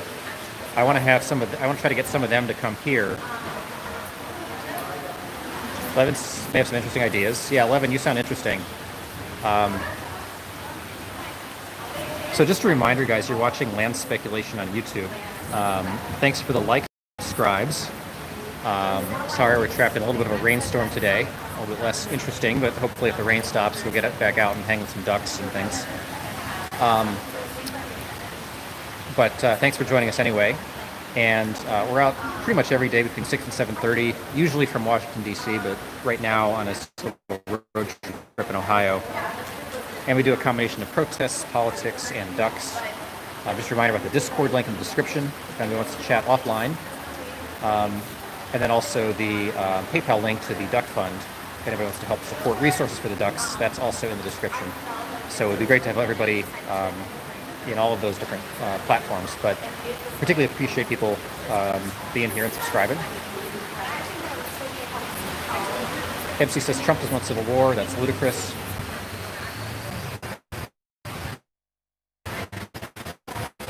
Different says, looks like we found a leftist land.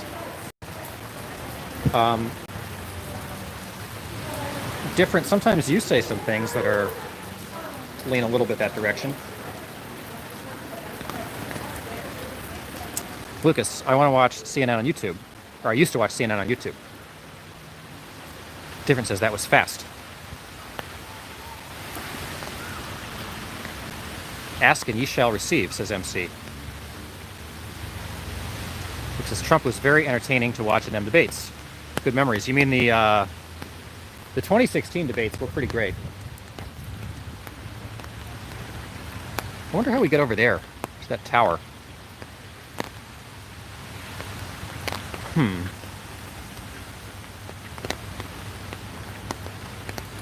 Yeah, 2016 debates were a lot of fun. Particularly that second debate, when Trump told Hillary he was going to put her in jail, and it was so vicious that eventually the moderators just made them say nice things about each other at the end. Probably the most entertaining presidential debate ever. That was the one where Trump brought the 4 Clinton accusers and had them sit in the first row. But it says Trump wants to quash protesters, score votes in Florida and other swing states to beat Biden. Like quashing protesters as in literally like getting the protesters to not vote. Bill says, I don't think we have big war engagement out there right now. The world is being pretty well behaved. Something like North Korea can pop up perhaps. Yeah, North Korea is a good guess. MC says, protesters had no permits, protesting in bad faith in violation of the law, not to mention destruction of property and other violence. Levin says Trump wants to at least wants to end the war in Afghanistan. Different says, I'm not party affiliated, I have views that piss off both sides.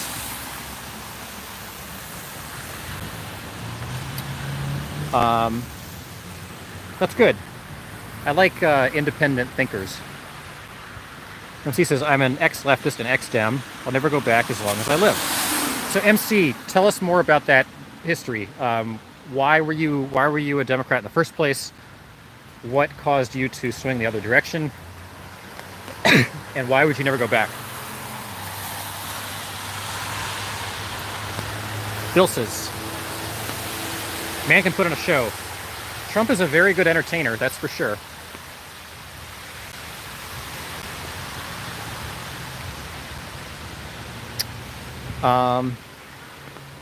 Levin says, I think the West Coast states will feel more inclined to break off from the U.S. The Calexit movement, for example. The longer Portland goes on, the worse it gets. So you think the next U.S. war will be a civil war of some kind? Interesting. Bill says, I'm at odds with most of my conservative friends, but I think it is stupid to think anyone can require a permit for a true protest.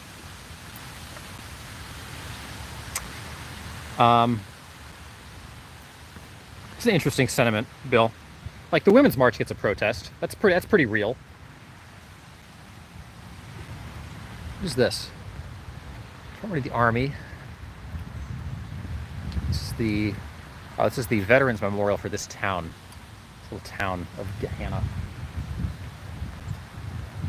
Look at this piano.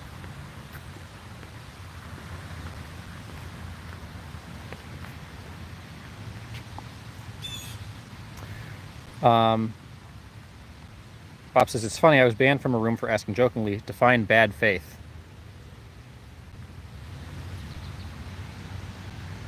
Why would that get you banned, Bob? Levin says, the longer Portland goes on, the worse it gets. Permits for protests are garbage. They're structured and highly organized, usually announced in advance, not spontaneous. That's true. Yeah, I mean, a real protest that's protesting like a real injustice in the moment, I guess, would have to be organic. Do you think, is it sort of a prerequisite of a sort of organic protest that it's going to have the kinds of graffitiing and ultimately kind of property destruction, things like that? Or like, is it possible to have an organic, really sort of deeply engaged, meaningful protest without those things? Women's March gets permits, yep. MC says, I chose leftist friends, leftist bands, and leftist companies. I was surrounded by them, virtually no conservative influence. So you weren't really a leftist, you were just kind of a person going along for the ride with what everyone around you was doing. Bill says, you can actually see the structure in the Portland protests that evolved.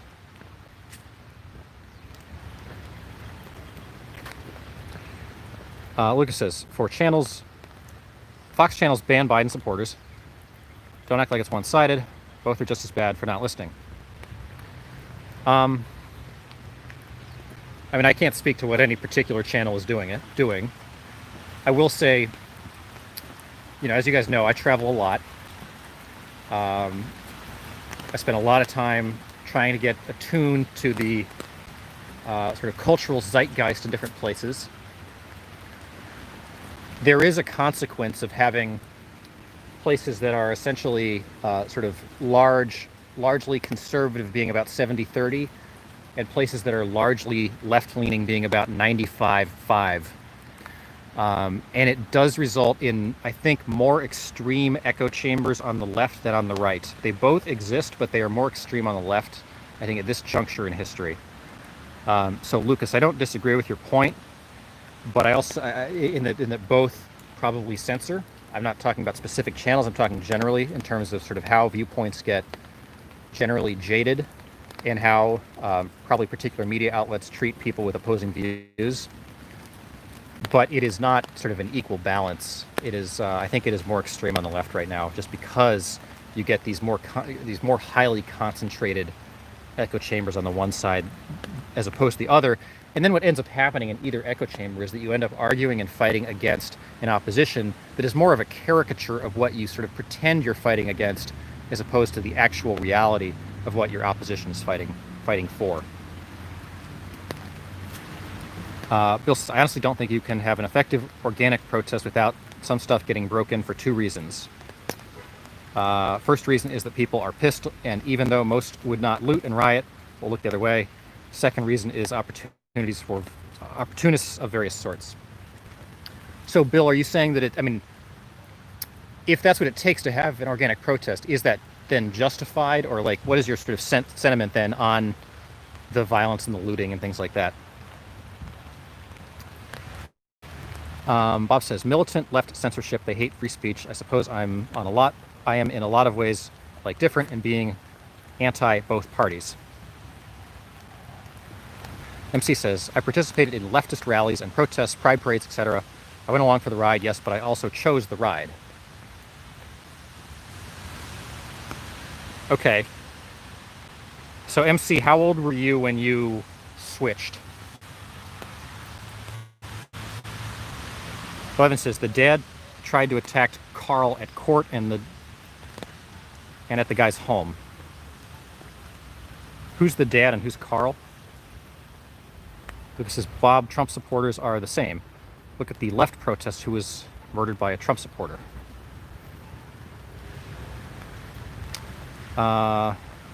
This is never justified, but it's also inevitable.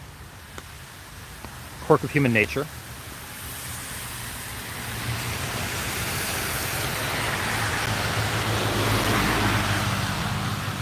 MC says Trump is allowing the protest because he believes in states' rights. He has been very consistent on that. He's been very consistent on states' rights, perhaps to his ill in managing COVID.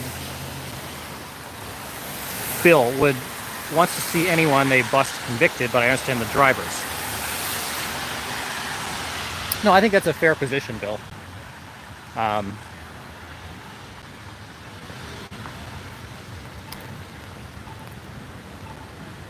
Lucas says Trump supporters can also be seen as radical.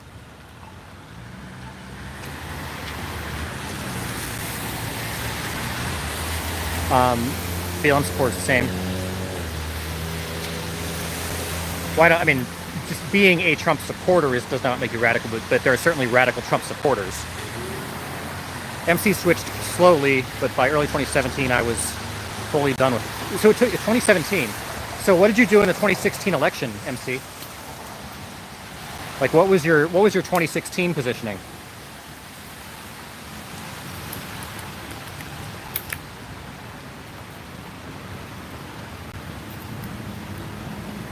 And for those of you who are partisans, have there been instances of you voting for somebody of the opposite party? And if so, what was the instance and why?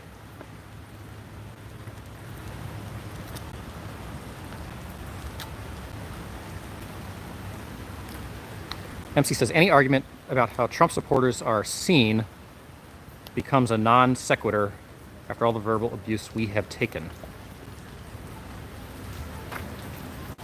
Okay. Lucas says, I think I'm the only central person you have who looks at both sides. Lol, you need more. I do need more left supporters, Lucas. I think we need to find some more left-leaning folks, and I'm tasking you guys with finding us somebody. If you encounter somebody you think is reasonable and thoughtful and would enjoy this, please invite them. Actually, I mean, if you guys encounter or know people who you think would enjoy this generally, I need some organic help growing our numbers a little bit. The protests obviously really helped us grow big numbers fast. On days when we don't have big protests, we grow much more slowly.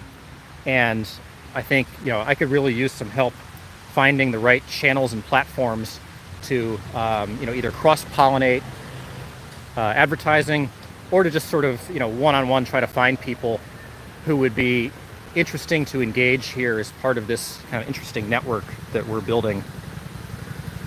So I would love some help with that if you guys are encountering any interesting people.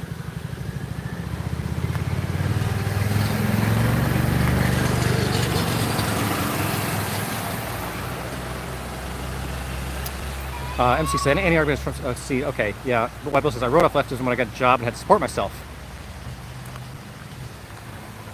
So, Wild Bill, I assume that was when you were like 42? MC voted for Stein in 2016. Interesting. Okay, why did you vote for Stein? I kicked myself for not voting Trump. I didn't think he would win. So then why did you vote for Stein? Obviously, she wasn't going to win. Difference is lefties won't stay in a chat without mods. I think there are reasonable people on both sides. Different. Lucas says the Young Turks used to have pretty good left-wing people willing to debate. Difference is lol, the Young Turks. Lucas says in their live chat. Difference is Schenk versus Land.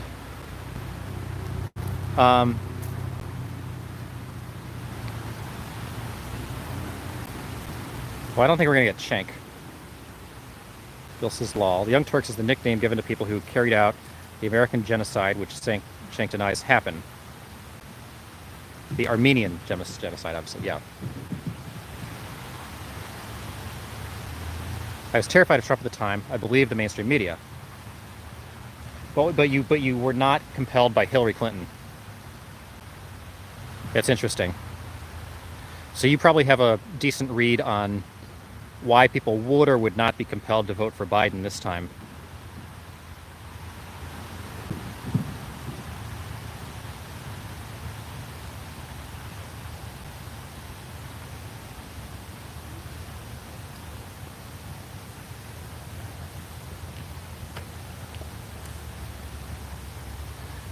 Yeah, these guys are usually they ignore us though. They'll be cute, but they'll kind of ignore us.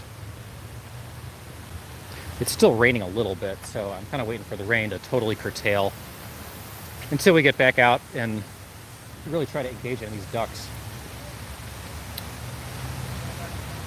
MC says, you could have asked me in 1996 about Hillary and I would have said, no way, not ever will I vote for her.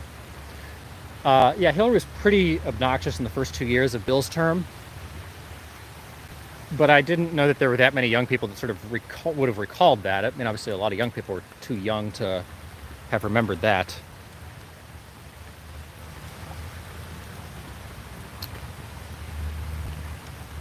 One of the biggest kind of left-leaning forums out there is called Reset Era.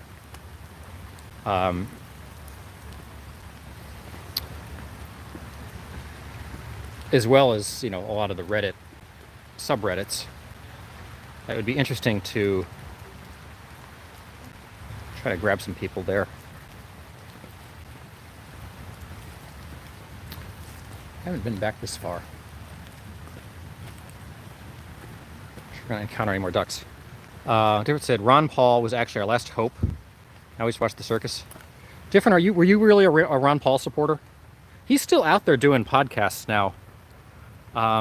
He sounds as kind of rambling and off his rocker as ever.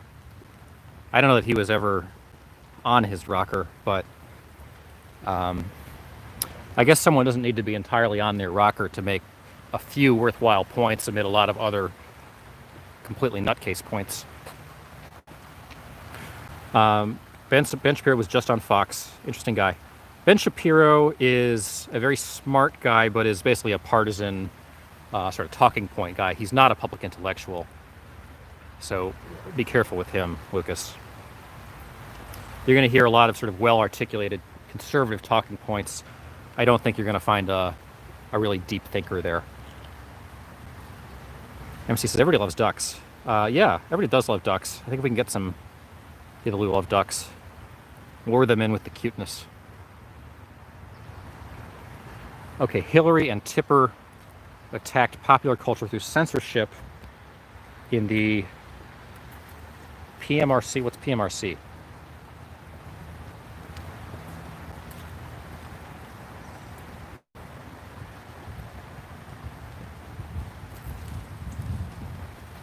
Where this goes. MC, I was into Ron Paul for a second, but now I think it was a mistake. He wants the U.S. to remove troops from every international base and wants to replace the dollar with every other currency in existence. Probably the best thing, the best hope for U.S. to maintain its lead as a world power of the next generation is the global military power, as evidenced by the U.S. just sort of having a presence on every country on the planet that sort of propagates around the globe. I think losing that would be a tremendous loss to the United States, and I do not agree with any position to reduce or disband the U.S.'s sort of broad network of military bases. MC says, I was into Ron Paul for a second. Okay, that's the same time. Was Ron Paul was the one who was doing the gold standard? That seems like kind of a weird set of positions in the modern era.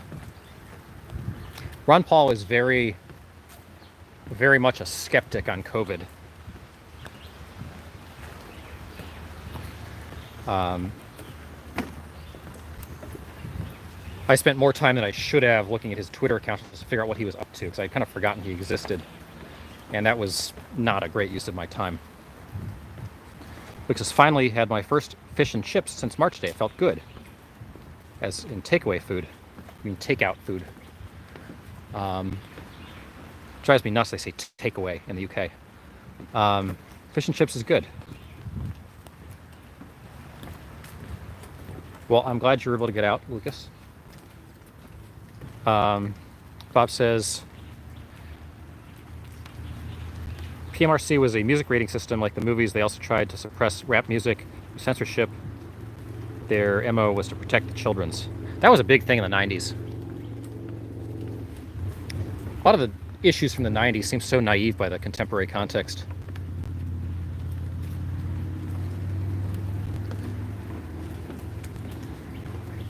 And I think we were talking about this yesterday, the extent to which some of those cultural issues just don't play anymore, that sort of the moral majority issues don't really play in the contemporary era.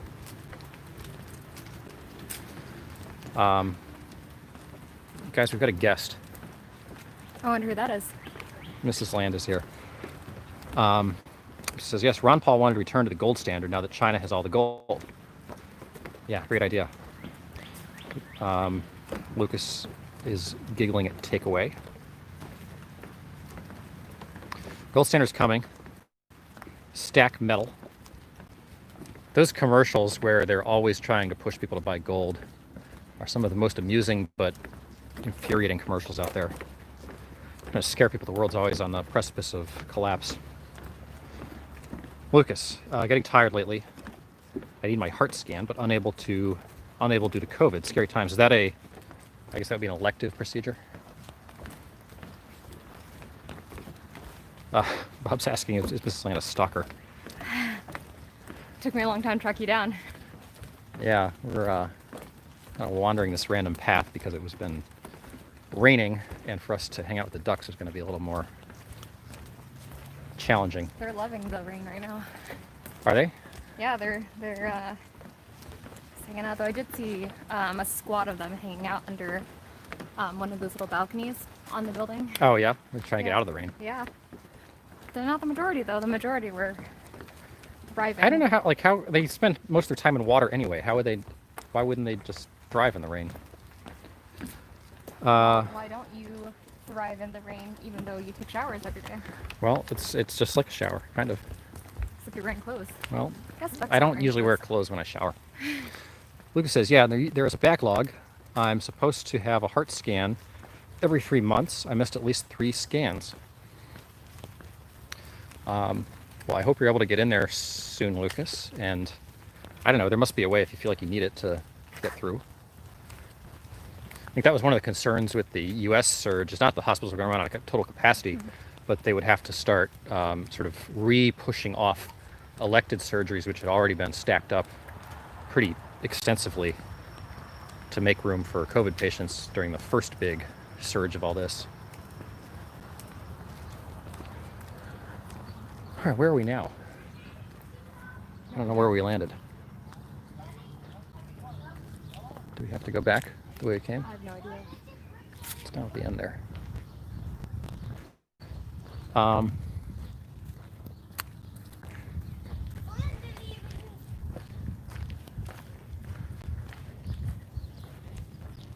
MC says, I feel for you, Lucas. I'm overdue for a brain scan.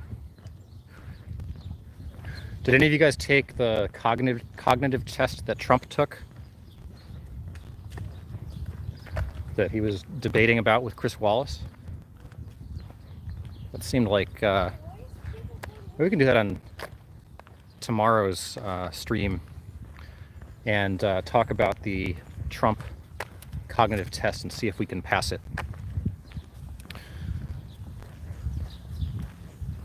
He said it was a very hard test. Chris Wallace seemed skeptical. Yeah, Levin, are you still out there? You've gone quiet. You had some good thoughts for us before. Luke says, I'm still breathing and alive, fighting on for all those kids who sadly didn't make it when I was in the hospital with them as a kid. Have to be alive. Well, Lucas, I don't know the particulars of your story, and obviously I'm not going to ask you about them here on the stream. I'm obviously curious. I hope you get a chance to share that story, particularly because I know you've had sort of other things going on in your family, with I think it was a brother or somebody. I hope you take the time to document that story and share it with people because it sounds quite interesting, and possibly has some lessons for other people. So, at any rate, I wish you the best. Bob says, post on the Discord, the cognitive test. Yeah, it'd be interesting. If I can find it, I'll try to post it. We can kind of go through it as well. There were some questions on it, I think, that were not so difficult. And I think that was, they were kind of making fun of it. Read the questions from that test before. I would bet Trump scores better on it than me, says MC. Really? Is it actually really hard?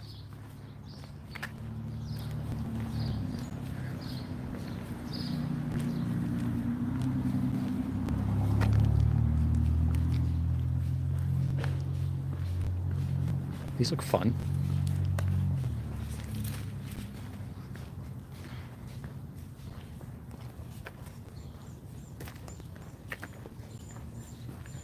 I think one of the questions was subtract 7 from 100. I think one of the other questions was try to identify which drawing was that of an elephant among 4 or 5 drawings of several different creatures.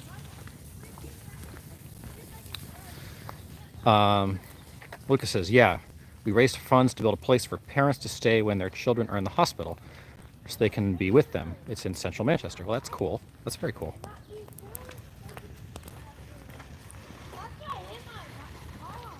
That sounds like kind of what the Ronald McDonald House does. MC says, not hard, but some days I can tell you the death rate, or I can tell you the date. I can't tell you the date without looking. That was one of the questions. One of the questions on the cognitive test that Trump took to demonstrate he has the cognitive abilities to be president included the question, who is the current president of the United States?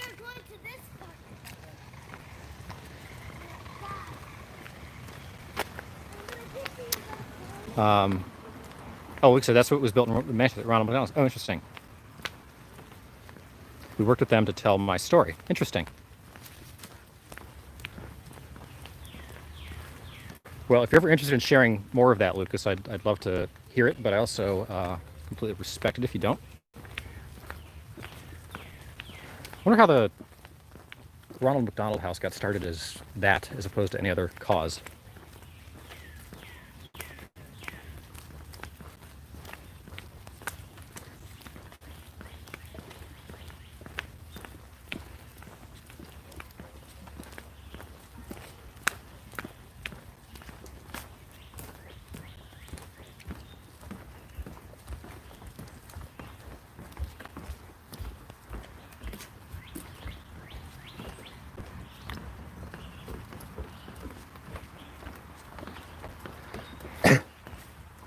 Trump also challenged Biden to pick any test and they would sit there and take it together. And Trump guaranteed he would score better. So I kind of want to see them do that. I think at one point, I can't remember which of Bush or Gore had challenged the other to a running race. I think that would have been fun to see too. I think we should treat like the presidential race like it's the NFL Combine and have them compete in different athletic and cognitive events. Should we measure hand size? Yeah, we should do things like that. We should see which one can like jump higher, which one can like throw a football farther.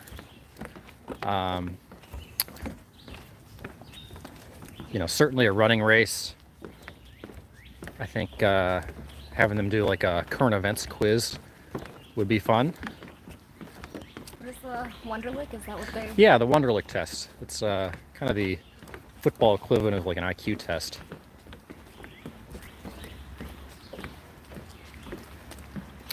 How about a WWE match, Biden versus Trump?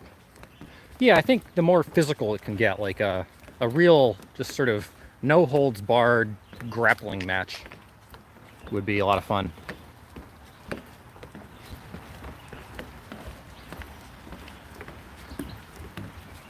Difference is what a great idea. Alex says gambling companies would love that. I bet they would. Bob says presidential shuffleboard. Yeah, I guess we're at the point where I guess all the games they have in like the rec rooms of senior care facilities would be most appropriate. We could have Trump and Biden and Bingo? Bloomberg and Bernie Sanders and Elizabeth Warren, all these candidates who are like over 78 compete in Bingo. bingo. Yeah, we gotta have a bingo contest. Oh, it's not really a test of skill. It's like No, It's a Although luck. I used to volunteer at a senior care facility playing bingo with the elderly. And it was a good thing I was there because some of them did have cognitive challenges with kind of knowing what to do when they heard things, and it's not always simple, so we shouldn't make light of it.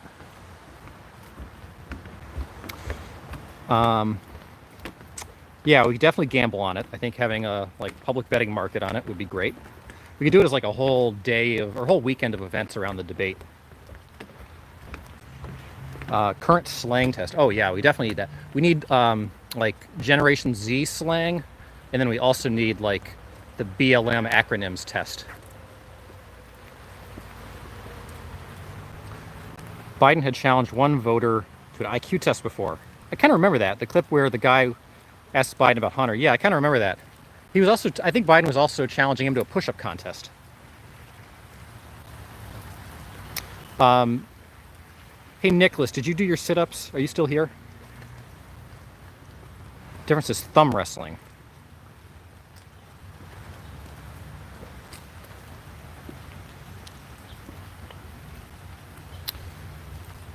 Thumb wrestling? Yeah, I'm not a big fan of thumb wrestling. That seems like they're just bad at it. MC says Biden would go for it, I think. Hey, Duck. You got some babies there? It's pretty grown-up babies, though.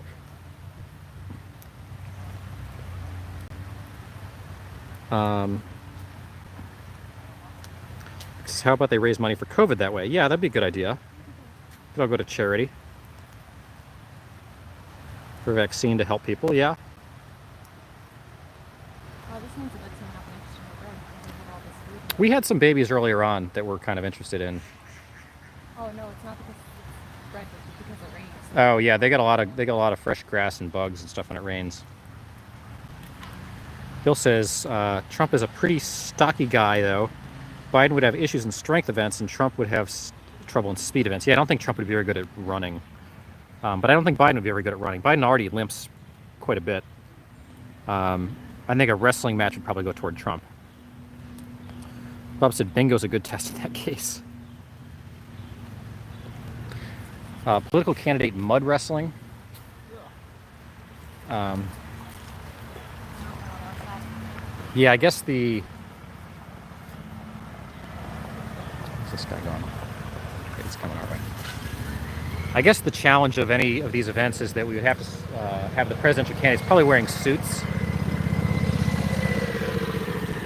I think we would want them doing these events in like formal wear, suits. Maybe we could have it do it when they're wearing their white tie as part of the Al Smith dinner in October. Because I don't think we want to see them in anything else. Bob says bingo's a good game. MC says political candidate mud wrestling, no masks, no social distancing, just mud. All right.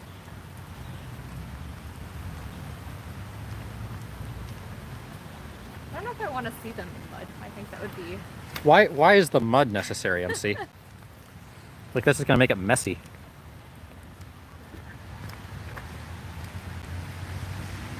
Josh.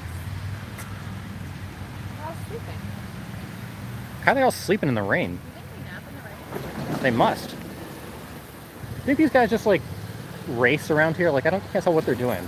They're just like going all over the place. I think they just like race around in these little trucks. Look at them all. They just have their head turned. Bob says, let's get rid of elections after primaries and use single combat to decide who wins. It's a good idea, Bob. She says, no, it would be a great opportunity for Biden to show us his leg hair trick. What's his leg hair trick? Do we want to see it? Are these ducks stacked? No. They look like they're stacked. They do look like this. I think one's behind the other. I just think that would hurt to turn your neck that much to sleep. They have like swivel necks. A great opportunity for Biden to show his leg hair trick. Watching them play Texas Hold'em might be pretty interesting. Bill, I don't want them to do anything that I don't know how to do. I'm not a very good poker player, so I don't think I would want poker to be. I think bowling would be fun. Maybe a big game of Jenga.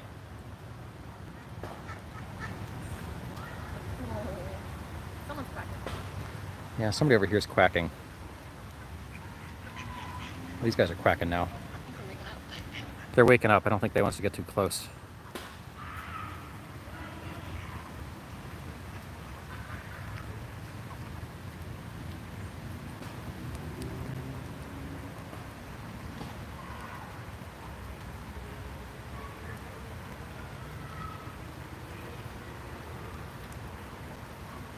I bet Trump's favorite game would be Monopoly, though.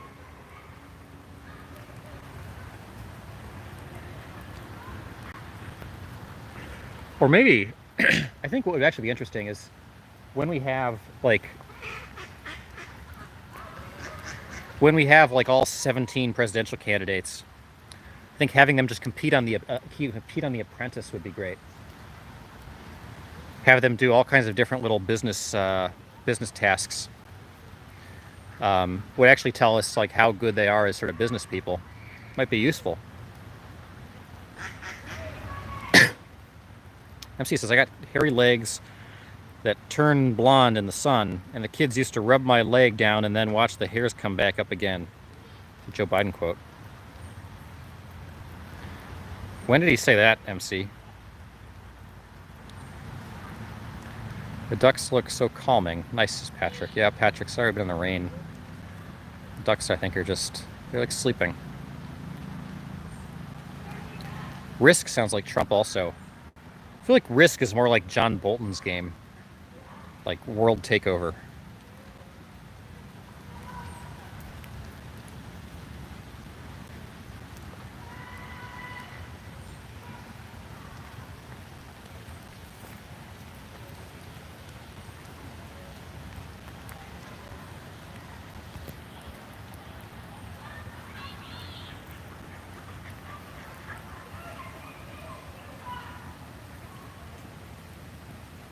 Candyland for Biden?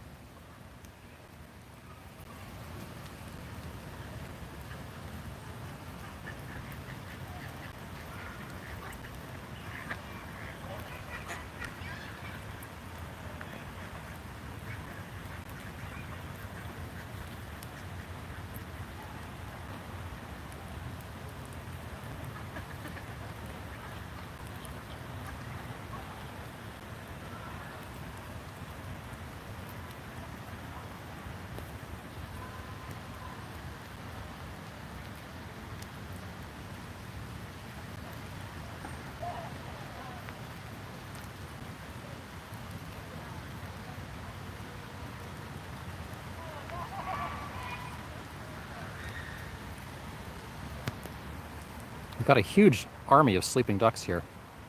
MC says there's a Biden speech on YouTube. He was in Louisiana. He also talks about leg hairs and how he learned about roaches and kids jumping on my lap. And I love kids jumping on my lap. So MC, are you on board with the idea that like Biden has sort of touchy-feely issues? Rock, paper, scissors for the presidency. Well, there was that county in Virginia where I think they were voting for like, I think it was the state House of Representatives for the state of Virginia. Bob, you might know this better than I recall it, but there was an actual tie in the voting, and they literally picked canisters out of a bowl to decide who won. I think the Republican won, just based on like sort of a random number picking. MC says also the source of the corn pop was a bad dude and he ran a bad crew. Yeah, corn pop's that's a good name. Finally, all of those months paid off.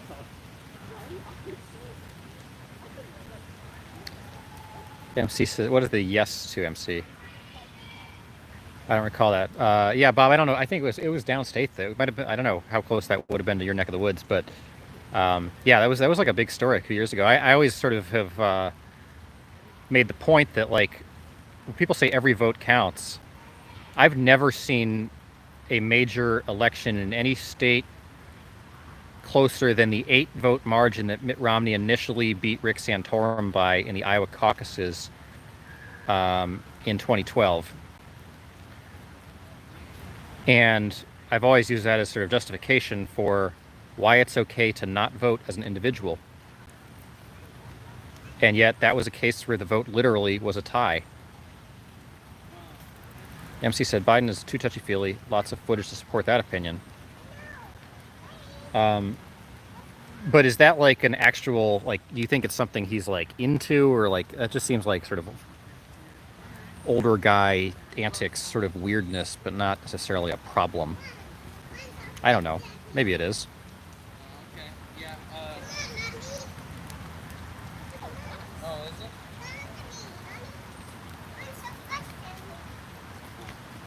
I know.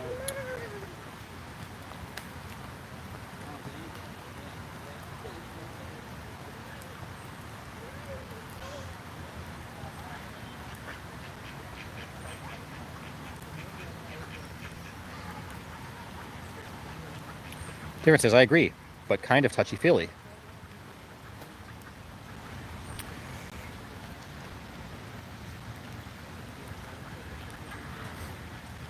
I don't think Biden being touchy-feely is going to sway the election, though.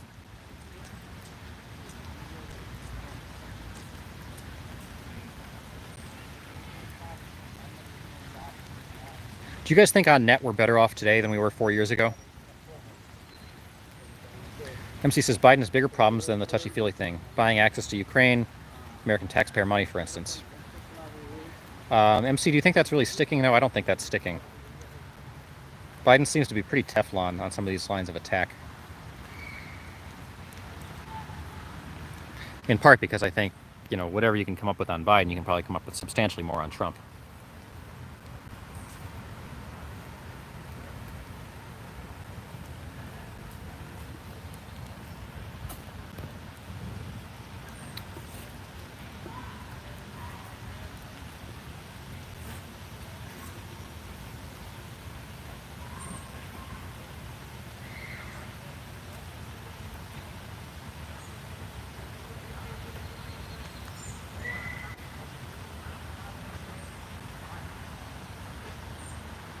These ducks seem pretty content just sitting in the grass here.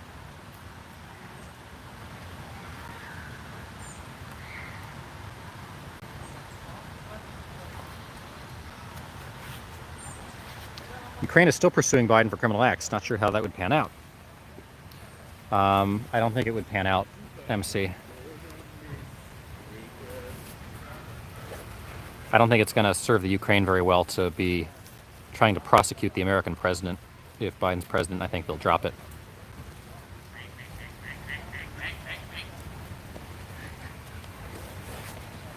Rob Bill says, watch Miracle on 34th Street to see how far the norms have shifted on touchy-feely with kids.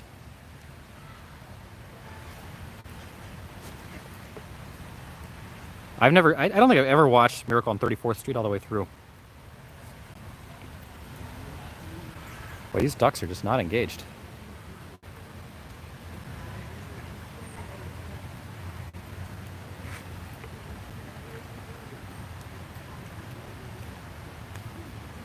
See if these guys are more awake.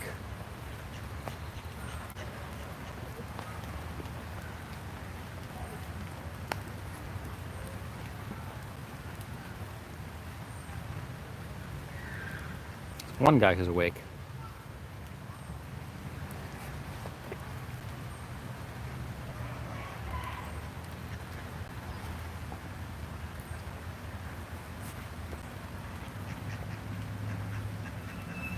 It was part of our family's required viewing. Required viewing. I don't know that my family had required viewing.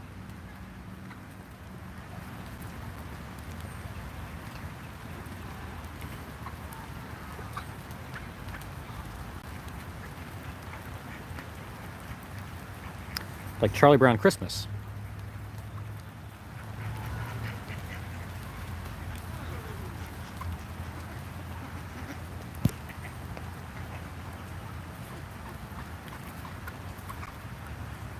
Charlie Brown Christmas is like, as that gets older, that gets harder and harder to watch every year. It's just not actually that entertaining.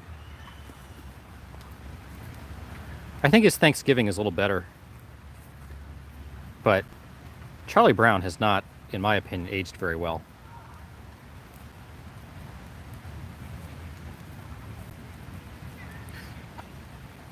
Does anybody still read comic strips? Like, are comics still a thing? Do they still print those in like print newspapers?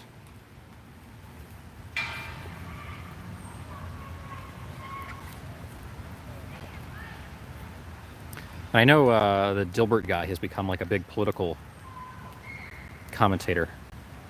Charlie Brown Christmas has the best song though. Stone Temple Pilots did a great cover of it. Which song?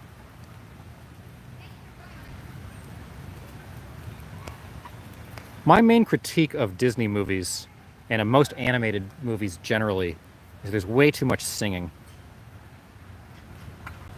Still in newspapers, but I finally even canceled the Sunday Times. You're still getting the Sunday New York Times, Bill?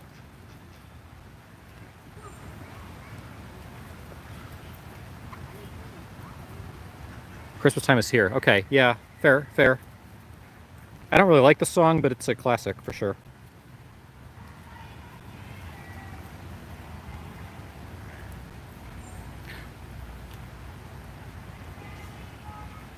That spat between Tucker Carlson and New York Times is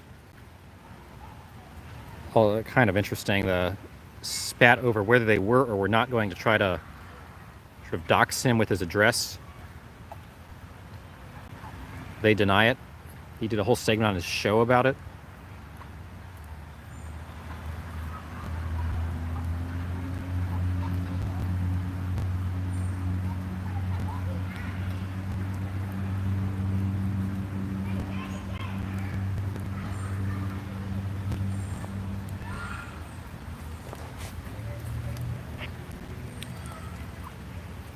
Oh, you got scared?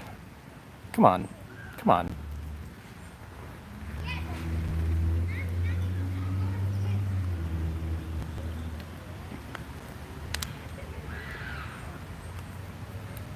Oh, come on, duck.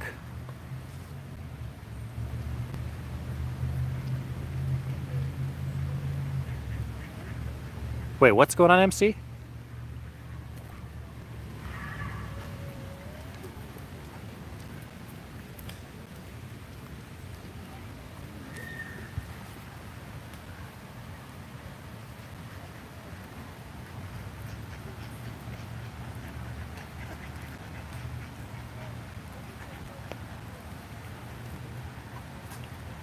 What worked and didn't? What do you mean? What worked, MC?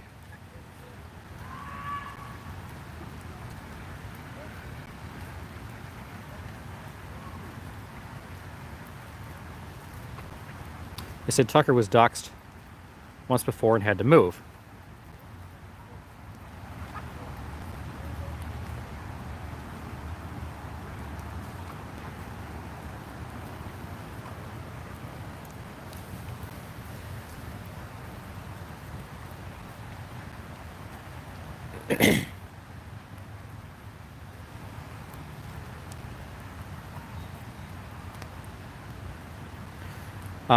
Yeah, he said that a lot of the mainstream media was being very, very skeptical of Tucker's account of that story, and certainly they were really complaining that now his fans have now doxed the reporter that he called out. Trying to scare him off. We got just one that was willing to do a little bit of hand bread here, but they're a little standoffish still. The Creekside ones always were. Did you have any luck earlier today? Earlier we had some babies that were Handbred? not hand bred, but close. I think these guys get fed a lot. Yeah. I saw the people out here throwing blueberries earlier. Oh, that's a good thing for them, Yeah. probably. We have blueberries in our fridge. New York Times was set to release an article doxing Tucker at his new residence. Tucker threatened to dox the writers back. 4chan got involved and doxed the writers themselves. Yeah, the sort of the mainstream stories were basically talking about how Tucker basically had caused this reporter to get doxxed by citing, you know, a questionable account that the New York Times denied that he was going to, that they were going to run a story that included his home address.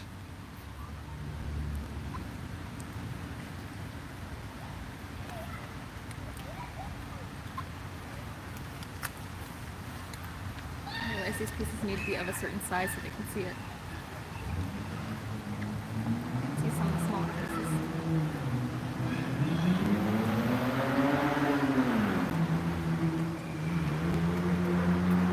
I bet his home address is out there now. I think it was his Florida residence that was getting talked about, as opposed to his DC area residence. I don't know if he actually moved out of DC entirely or quite what.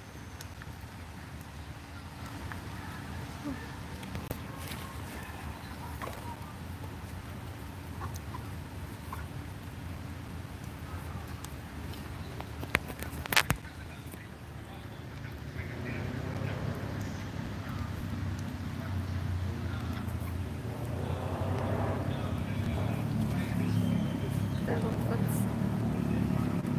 Very orange feet. Yeah. Kind of dirty. Any address he has, I suspect it's not that hard to find out where someone lives. Yeah, I mean, you know, usually in DC, you can sort of Google people and sort of figure out where they are. Obviously, we did a day where we tried to find the Obama house just for the fun of it. And we did find it.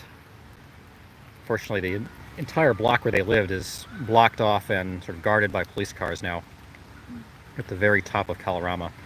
So we're able to see his house from kind of through the backyard by going sort of around the other side of the block to the house across the street from him, where there was a guy shirtless on the phone in the front yard mowing the lawn.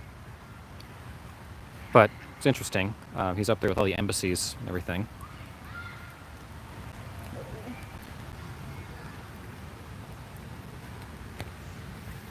Hey there. Hi.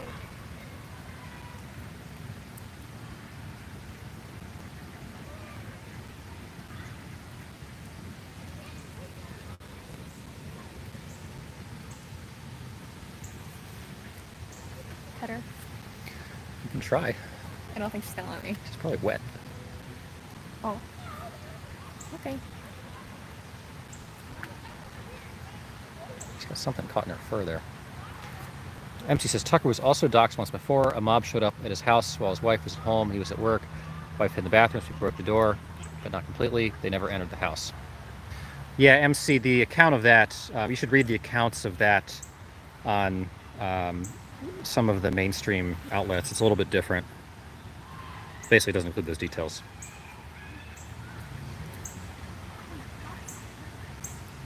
I love the babies behind you. There are 3 babies behind you.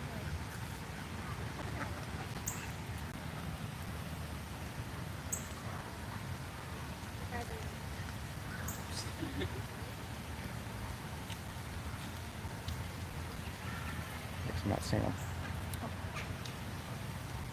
Oh, over there. Yeah, they're sort of buried in the...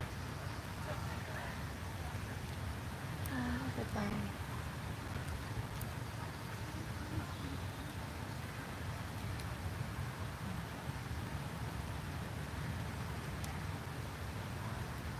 They're kind of digging in the weed in the bushes there. They're disappearing like they're in Field of Dreams.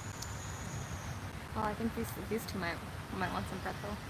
I bet these two seem like very active ducks.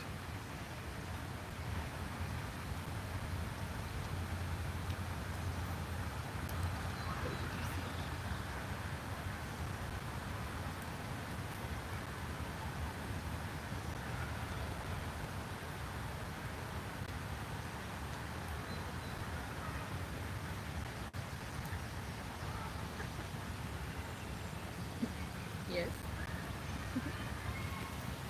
Who's talking to us over here? Someone cracked at us.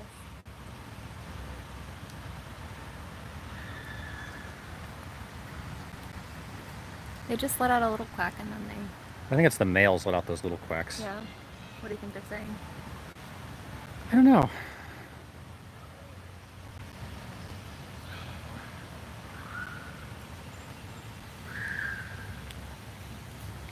These two guys are still moving pretty rapidly this way. Where's the babies? I think, are they gonna... what happened to the babies? Babies disappeared. Yeah, I think they went into the bushes. The mom looks confused. I feel like mom ducks spend a lot of time just sort of waiting around for the baby ducks to eat. I guess, Also, a lot of times stealing food from their babies. yeah, sometimes they steal food from babies, but this is like a mom duck that's just kind of waiting for the babies to... I guess humans do that too. They have a lot of trust in their babies to come back. Well, I guess they gotta grow up somehow. Do you think that's how we should raise our kids? I think humans should Send their just... babies into yeah, the forest? I think humans should just send their babies... Well, just let them go, like, go to the fridge and just pull out whatever they want and just... What if some random person comes and tries to give them bread? I don't know that babies like bread. Human babies like bread that much.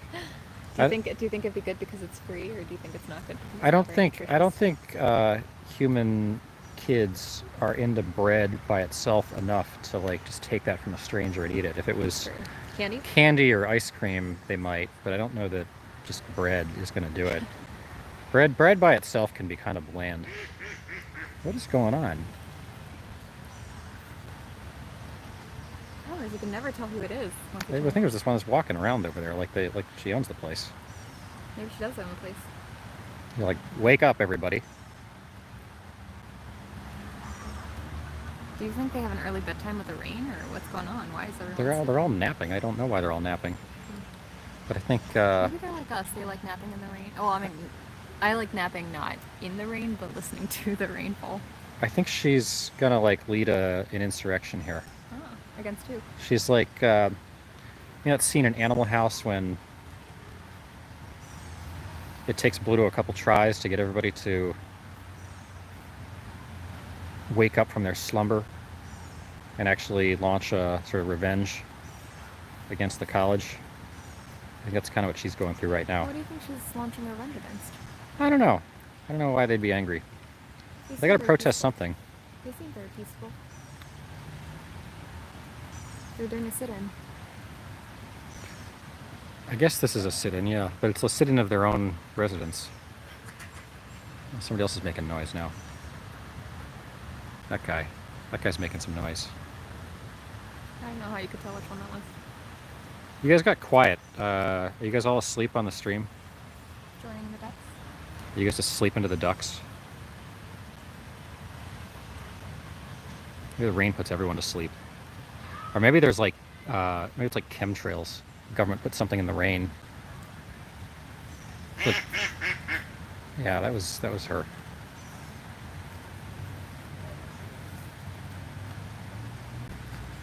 Maybe fluoride. The babies are coming back up. Agitators. I was eating, says Bob. They're following the male ducks. Okay, here's a little... Mesmerized, says Bill.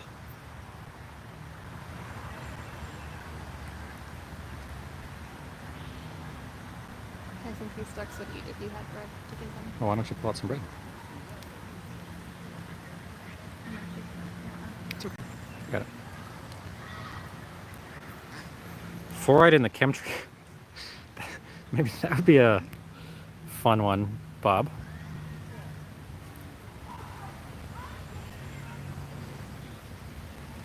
Putting fluoride in chemtrails.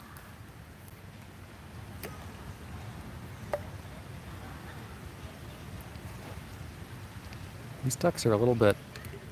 Not? No. No? Yeah, they're just totally ignoring us. Just kidding. They look more active. There he goes. Oh, no, he's ignoring. Oh, there you go.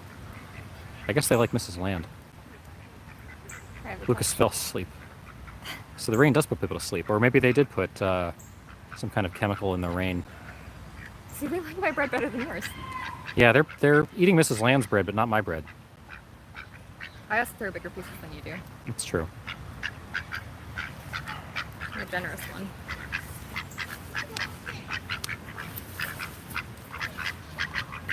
They're quacking a lot, though. Maybe I can get them. I do sometimes say random things. Yes, I do. I'm confused.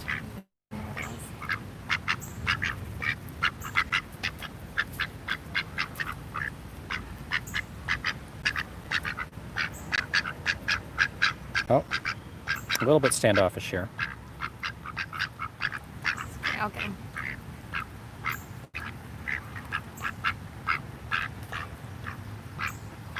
Might be the other one.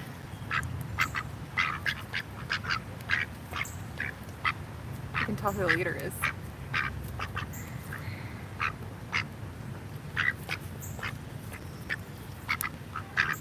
Nope.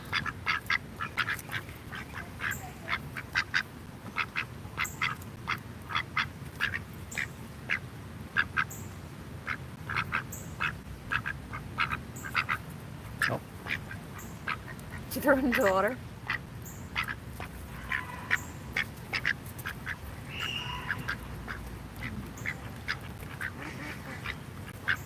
Okay, Bill saw Denny's ad for free delivery last night, so I went to their site tonight. They have an insanely reduced menu. Yeah, I'd imagine. Bob can't imagine how Denny's would hold up via delivery. Yeah, Denny's doesn't seem like the most robust food to begin with. Which is the best of Denny's, IHOP, Waffle House? Yeah, what's the best of the kind of... Oh, he missed! Oh, he missed. He missed! But Bill ended up going to Grubhub. So you wussed out on Denny's, Bill? So between Waffle House, Denny's, and IHOP, or none, what's the right answer? I'm partial to the Waffle House.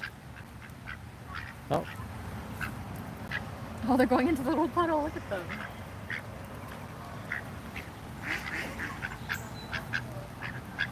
Bill's going IHOP. So Bill's definitely like an urbanite going for IHOP.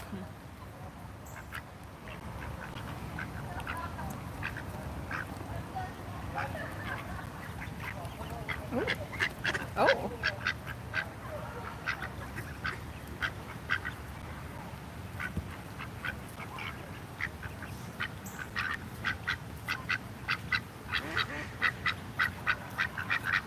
Enter just walked out into my backyard.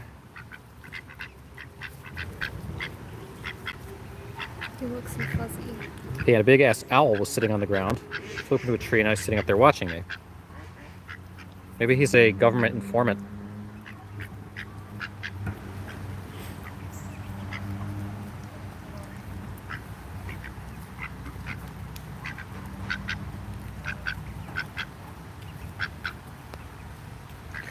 Bill has a local diner that's better than all of them. I'm not asking. I'm sure that's true, Bill. Uh-oh. Bob Evans is good, says Bob. We disagree, Bob. Do you just like them because they share your name?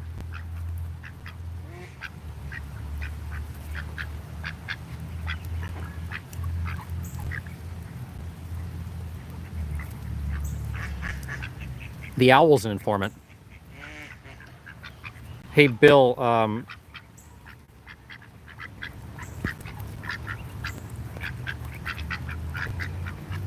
how are the,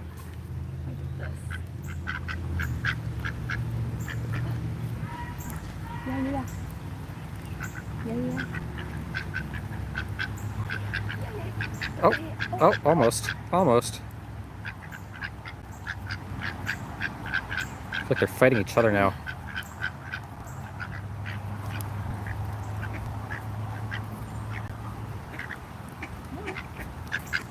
If you don't do it, I'll get someone who will. Come on.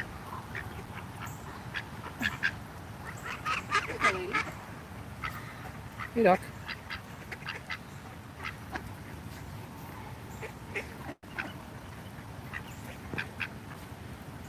The owl.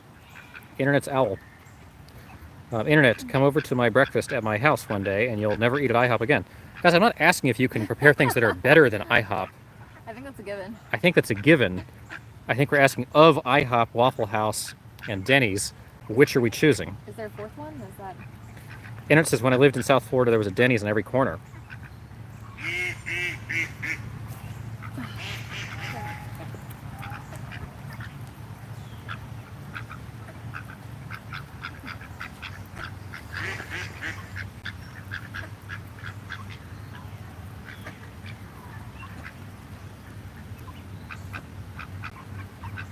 No. They don't want the hand breath today. I got one. Was it a girl? Yeah.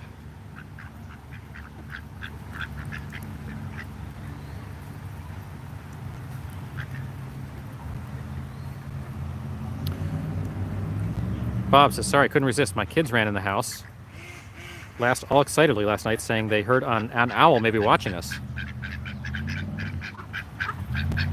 Yeah, owls, I think the government does deploy owls. Bill says, Southern Cal is the same way. Denny's everywhere. Asking each other why the big Federalist duck won't just put the bread on the ground. Are you asserting that Mrs. Land is a duck, Internet? Excuse me? The big Federalist duck won't just put the bread on the ground. Oh, maybe that's what they think I am. Big Federalist duck. So they're not, he's not saying that I'm the duck, he's saying that they think that I'm the duck. Yeah, they think that you're the duck.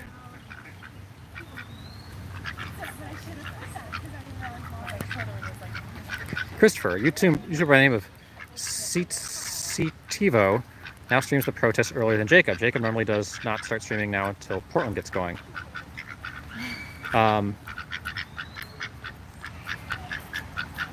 Christopher, any chance we can get on CCTivo?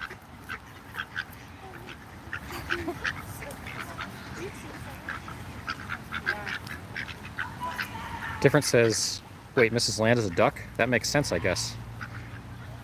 You telling me you married a duck? Yeah, guys, I married a duck. Is that, we had to get like special permission from the state, though. God. John Doe OG does a pretty good protest channel. You know, the one thing we didn't tell him, these are actually our babies over here. Oh, are they? Should have told me that.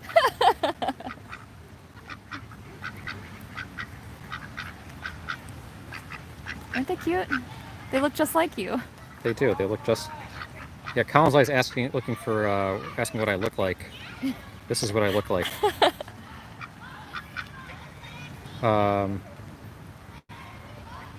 Yeah, Christopher, we were saying that we not only need to get more exposure on other channels, we're also looking for individuals who could help contribute to the kind of election conversation. Particularly, I think we need some more folks on the left. So we're on the lookout for people that would be interested in hanging out with us. And it says the owl just flew out of the tree. That was a damn big bird. Imagine if Big Bird was real. Portland goes late. Jacob must have changed his sleep schedule. I don't think Jacob does a lot, though, when he's on. He just turns on other channels and then he kind of lets it run. Does he chat with them? Very rarely. Listen, I wonder what the protocol is for asking someone's channel to go to another channel. I don't know, Bill. Bob is asking if I have green hair.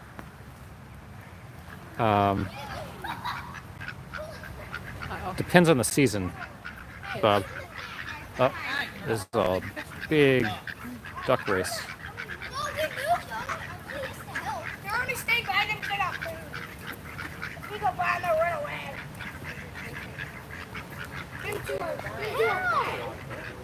I know! It's like a family book, and there's like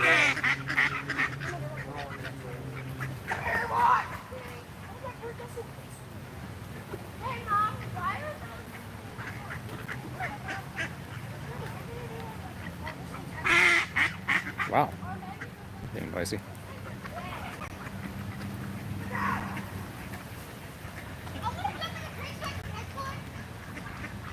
Hurting my throat. I'll say these are some of the most ill-mannered kids I've ever seen. Bob says, boy, they're being noisy now. Bob They're says, scared. Big Bird 2020, they think they're scared Yeah. from that Poor kid. things. Difference says, free speech chats are always conservative, leftist chats with censorship. I don't think that's true, Different. Different says, Mrs. Land gets it. What do I get? I don't know. No. Patrick says, awesome stream. Christopher says, yeah, we East Coasters get all in bed by the time Portland gets interesting. Yeah, I bet. Well, the ducks go to sleep when it gets dark, which kind of controls what hours we can be reporting, at least on the ducks. Unless we bring our children back home. Yeah, we unless, can have- well, or unless we get our own ducks and we just wake them up. And it says the movie Howard the Duck had some pretty weird interspecies sexual tension. Good to know, Internet. I have not seen it. So, so does the Bee movie. The Bee movie? The Bee movie, apparently, there's some really weird sexual tension there. Wild Bill says they are chasing them into the water. They're still all land, I think. They're still land ducks. There's a lot of those channels is for viewers to submit links.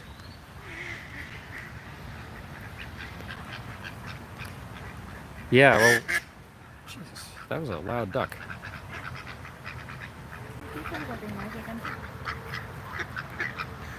Bob says, different. I tend to agree with the leftist censorship thing. Bill says, I thought I saw a bunch head to the water when that one kid was there. No, they didn't head to the water. Well, I don't know. Maybe a couple of them did, but I think most of them are still on the land. They're just a different part of the land here.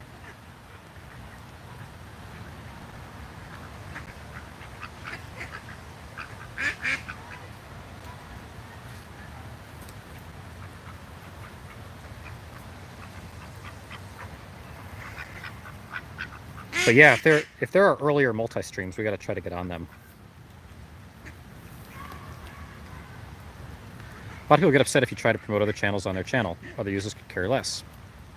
Yeah, I guess I'm not asking for just general plugs. I was just wondering if anybody knows anybody in particular that you see that you think might enjoy this. Please invite them. I'm not sure what the best technique is, but we would like to grow and would like to find more people. So if you guys see any obvious opportunities to help us do that, that would be really appreciated. Whether it's other multi-streamers or other people or other forums or what, we'll try to probably do some of our own marketing as well. Thanks, Bill. Bob says, let me rephrase, I agree the left tends to censor and the right will allow debate. Well, I think, we were talking before about the 70-30 differential and then the 95-5 differential. You get, I think, the left tend, to make broad generalizations are really a little dangerous, but I think by and large you get more folks on the left who think the right is more dangerous than the right thinks the left is. And the cancel culture is a real thing right now. Bill says, Bob, that has been my experience. You think the kids are poorly behaved now? Wait till they've been out of school for a whole year. Well, it's getting close to that.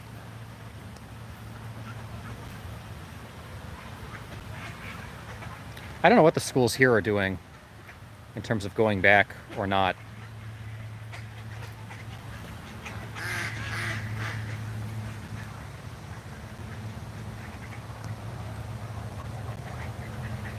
A big duck migration back this direction right now.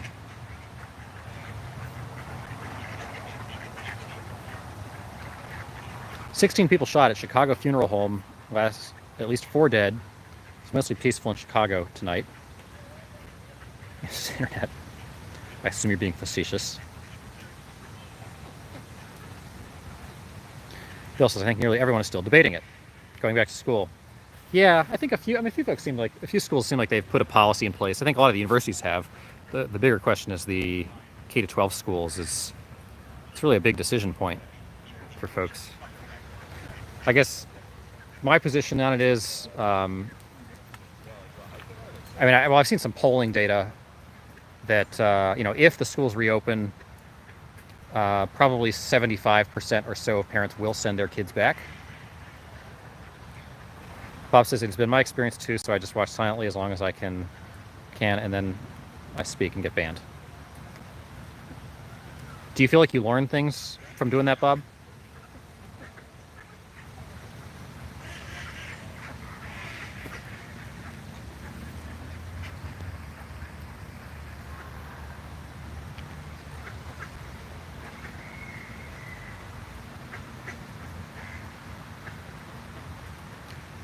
Our country has postponed until September, or our county has postponed until September. Well, they probably wouldn't have opened that much earlier in August anyway. Bill says, I saw the same number, 75% would send their kids back. I think if the kids are not in school, I wouldn't sort of waste the energy trying to do Zoom classes with little kids. I would just tell them, they'll pick up on their education whenever they decide to return. If that means they need to basically take a gap year, then so be it. A kid that would have been in the 5th grade is now going to be in the 4th grade. But I don't think the little kids learn a whole lot from the Zoom classes. I don't know. Internet, just go in blasting, let them shut me down. How long does that usually take, Internet? Like how many comments do you get in before you get banned? I just don't think you can sort of, let kids half-ass it and then just pretend they just were in school. August 12th to September 8th, almost a month. So are they doing remote classes until then, I assume, of some kind? A lot of basics are drilled in that become the tools they need for the rest of the time.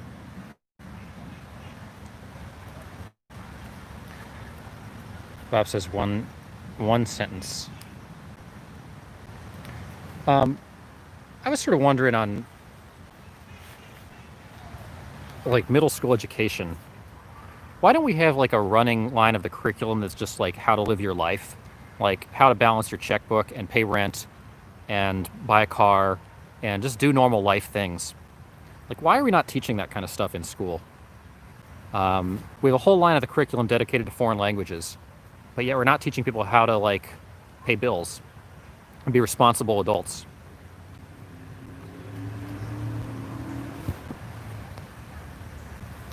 I feel like I could write a whole curriculum for how to put a year's worth of just sort of general life skills as part of the school curriculum every year for every year between 4th grade and 12th grade. Bill says, when I went to school that had it, it was called home economics, it was required for the 7th grade. But I feel like that's something that needs to sort of go on through all the grades. How to pick a college major. Whether college, makes sense for you. Just delayed remote is an option after that. Okay. So they just delayed the start of school, it sounds like. It's elective after that. It just seems like there's an awful lot of, societal trends are because people just have, especially the young people, have no idea how they fit into the broader world. The entire phenomenon of millennials kind of trying to sort of remake the world in their own image, taking every sort of restaurant and brand and just sort of slightly repositioning it just so that they can sort of feel a sense of ownership of it because they don't really feel like they fit in or understand the broader world around them. That could all be averted if they were just taught some basic life skills at an earlier age.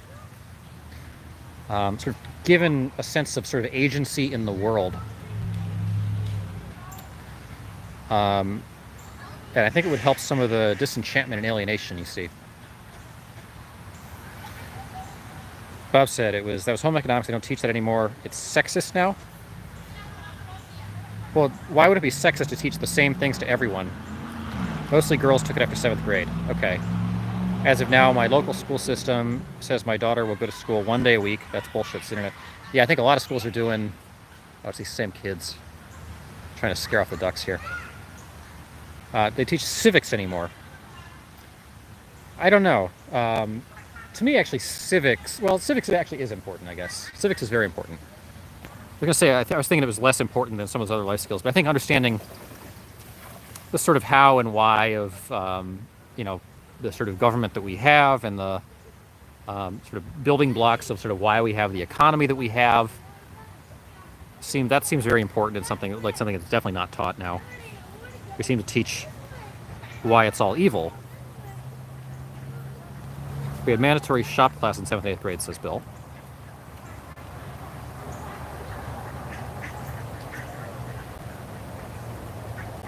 I don't know that anybody does shop classes now.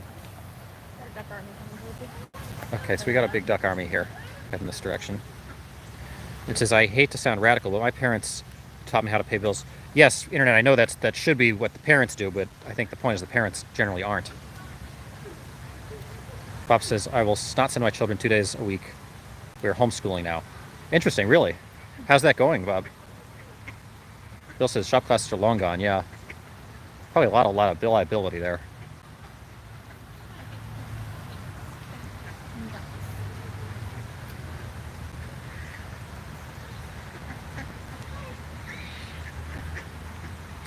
A lot of ducks. Fantastic, says Sarang. Hey, Sarang. Thanks for joining us again.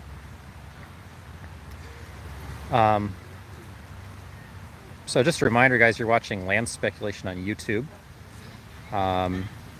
Thanks for the likes and the subscribes. And if you're subscribed, please turn on your notifications. We're out every day between 6 and 7:30, usually from Washington, D.C., but right now we're in the Midwest. We did some protest content yesterday as best we could. We're doing ducks today. We'll probably be back out tomorrow doing something else. And just a reminder about the Discord link. If anybody wants to chat offline or post links, I'm going to try to find the Trump cognitive test and put that on the Discord if people want to try that. Then also the Duck Fund, the PayPal link in the description if anybody wants to help support resources for the ducks. That helps us out a lot. We really appreciate people contributing to that. Bill says, I think homeschooling is not a reasonable ask for a lot of parents, especially single parents. Yeah, I don't think you can ask parents to homeschool as just sort of an ask. I think you can make it optional if they want to return to school, though. Bob says they call shop Votech now, the bad kids who wouldn't get into college. I mean, there's a lot of sort of manual skills that are still needed, especially with new technology. They teach programming in high school now. Sarang, I usually come for the ducks and stick around for the friendly folks. You in this land are calming company. Oh, I'm glad to hear that, Sarang.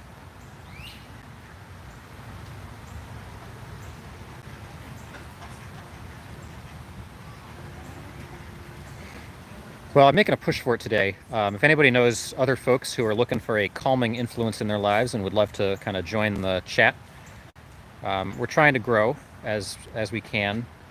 Obviously, the protest drove a lot of subscriptions over the last couple months.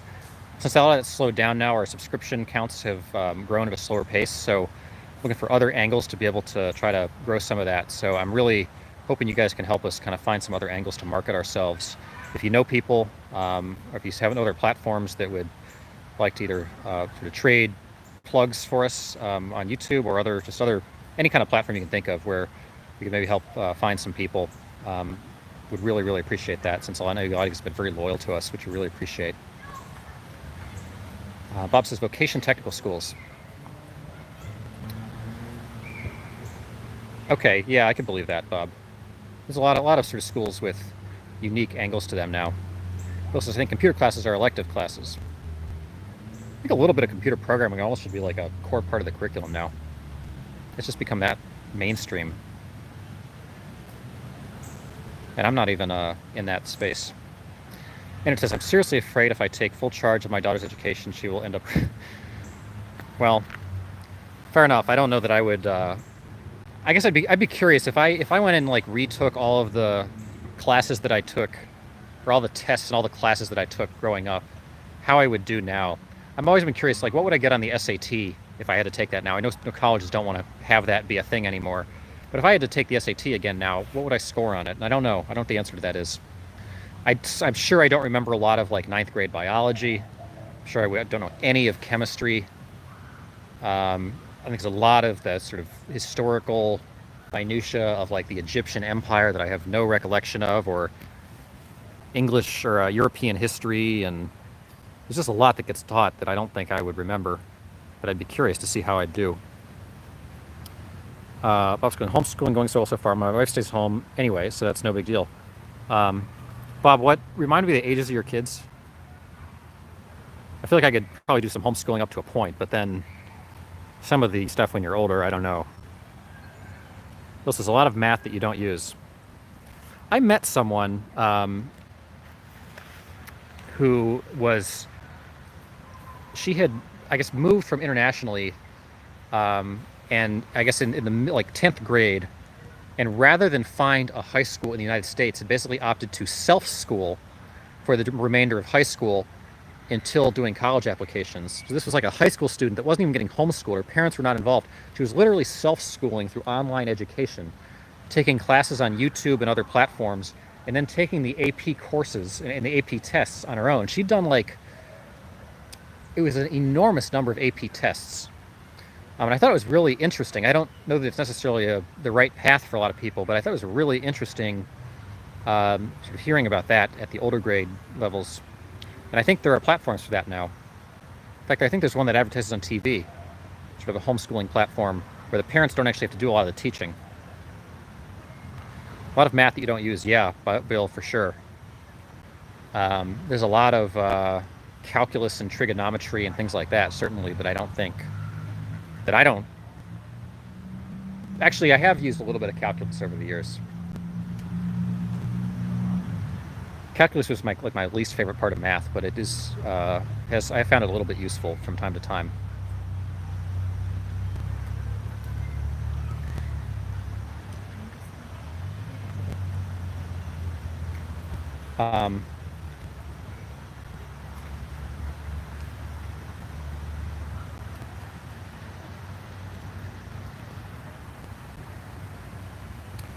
Bob says, 7 and 8, we also know some moms who do a cooperative kind of homeschooling.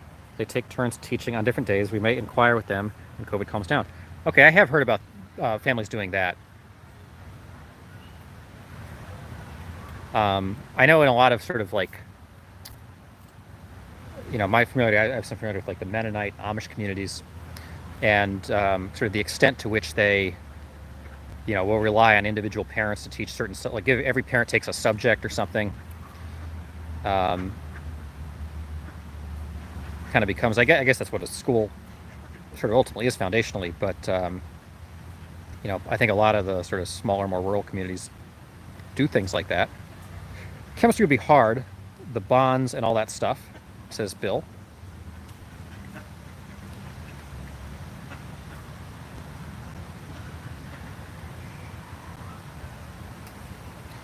Yeah, there's just, I can't remember all of that stuff, how all those chemicals fit together, and what all the, you know, like diagramming those chemicals, or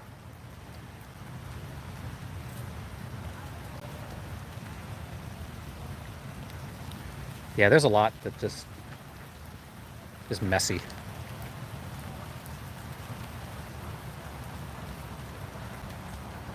Like that.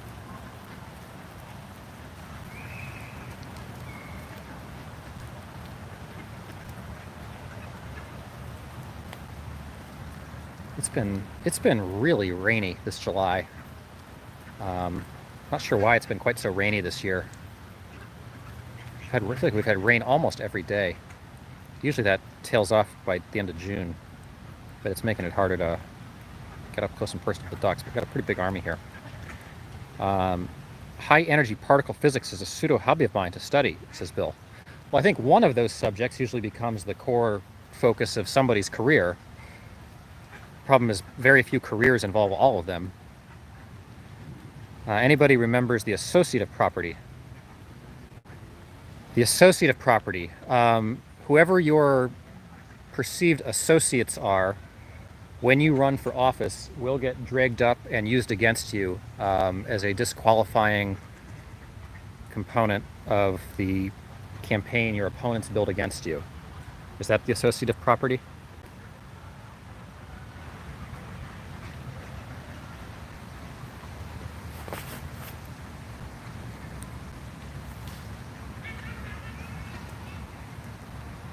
2 plus 3 equals 3 plus 3. Is that true, Bill? 2 plus 3 equals 3 plus 2.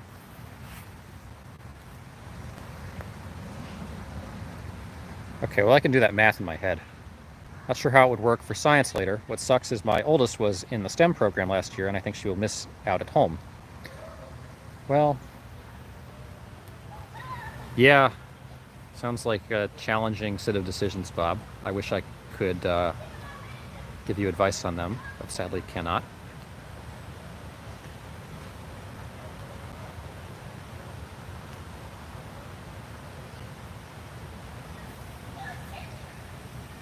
Isn't that the associate property? I don't know. I don't know what the associate property is. I don't know that I was ever taught that in school. I don't ever remember being taught that.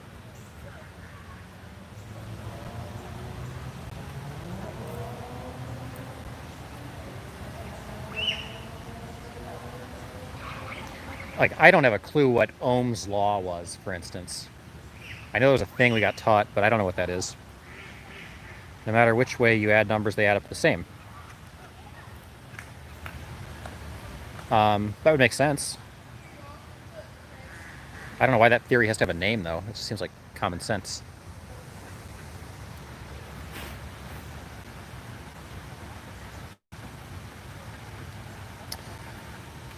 The homeschool community around here has sports teams, all sorts of stuff. So it's, at what point does it become not a homeschool and just actually is kind of a school?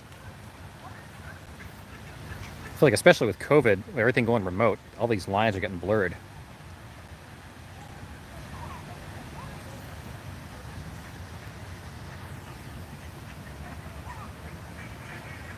Some noisy ducks over there.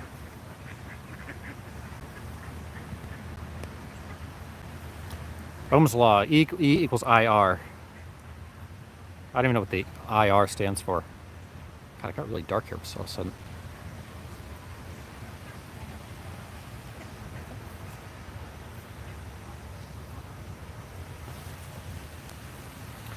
Energy equals current times resistance.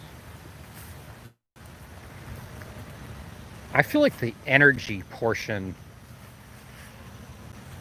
with the circuits and everything was, like, physics was going great for me until we hit that unit. When you had to start learning how to do circuits and energy and stuff like that, and that just, you know, voltage. Yeah, that's where it fell apart for me in physics. What was everybody's favorite science between biology, physics, and chemistry? Or did you have a different science that you preferred? They can still participate in the county's sports program, even if homeschooled, says Bob White. Interesting. But will they know the other kids? That seems tough. And it says we've had storms almost every night for about the past week. It was very dry before that. Well, it's been very, I think the way we know it's been really wet around here is that there have been lots of geese. Pretty much everywhere there have been geese. I think they're really enjoying all the grass. Whatever. This is physics. I almost went into physics.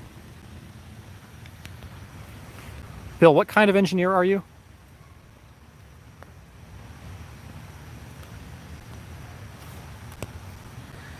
I know you're not like a choo-choo train engineer, but I forget what kind of engineer you are.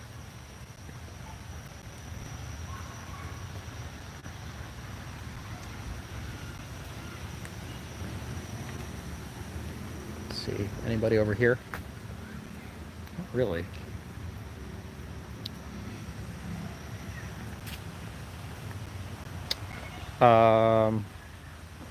Electrical engineers. Electrical engineer, really electronics engineer. Okay.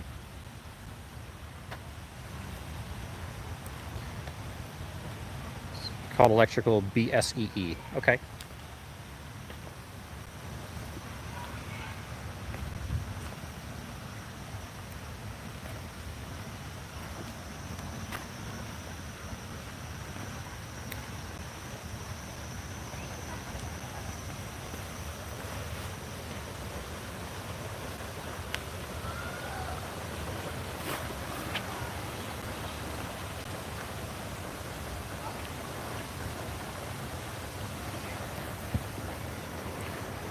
wonder what happened to our pecans. Bob says, well, they don't always go to the same schools.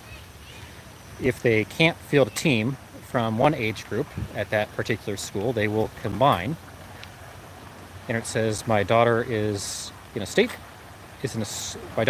school of the arts, but they are not allowed to do their annual school play or have any group activity, so pretty much all the good parts of the school will be taken out. I wouldn't have minded them canceling the school play. I did not like having to do that. I had some terrible rules in school plays. Placed with taking their temperature and making sure their masks are on. Yeah. That's going to be tough with kids. I can't really imagine it.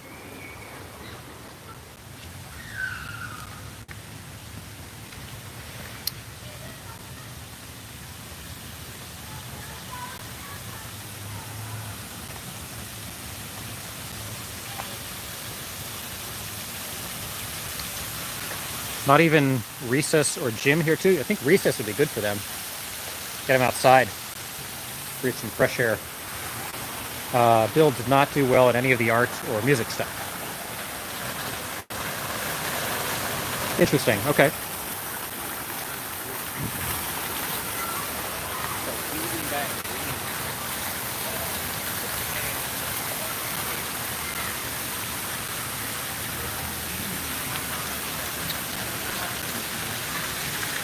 Well, guys, it's starting to get a little dark, so we're probably going to wrap up here soon. But I think tomorrow we'll try to do the Trump cognitive test, and maybe that'll give us a platform to talk a little more school, and what subjects people liked and didn't like, and how to homeschool, fix education. They can't touch the playground equipment. Yeah, I can believe that. Hopefully it won't be raining. Sorry about the rain today. It kind of dampened the stream, both literally and experientially, but made it through. So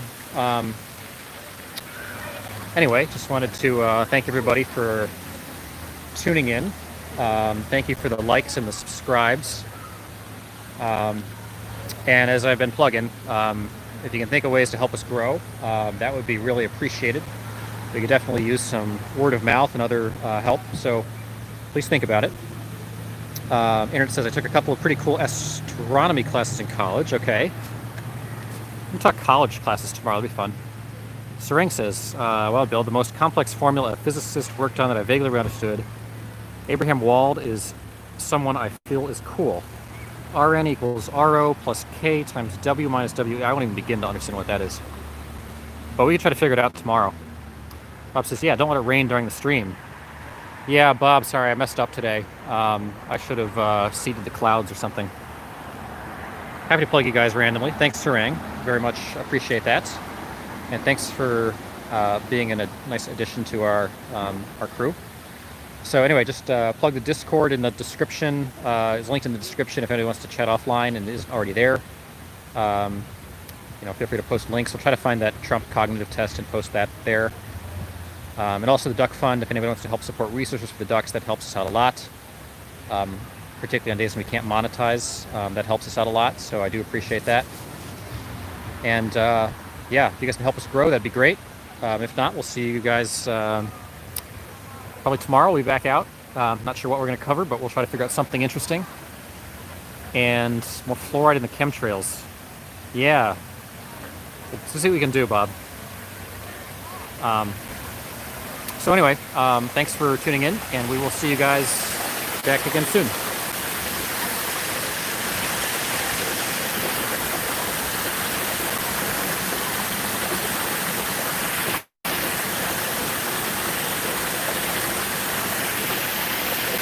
Different, you're wrong. Thanks, Bill.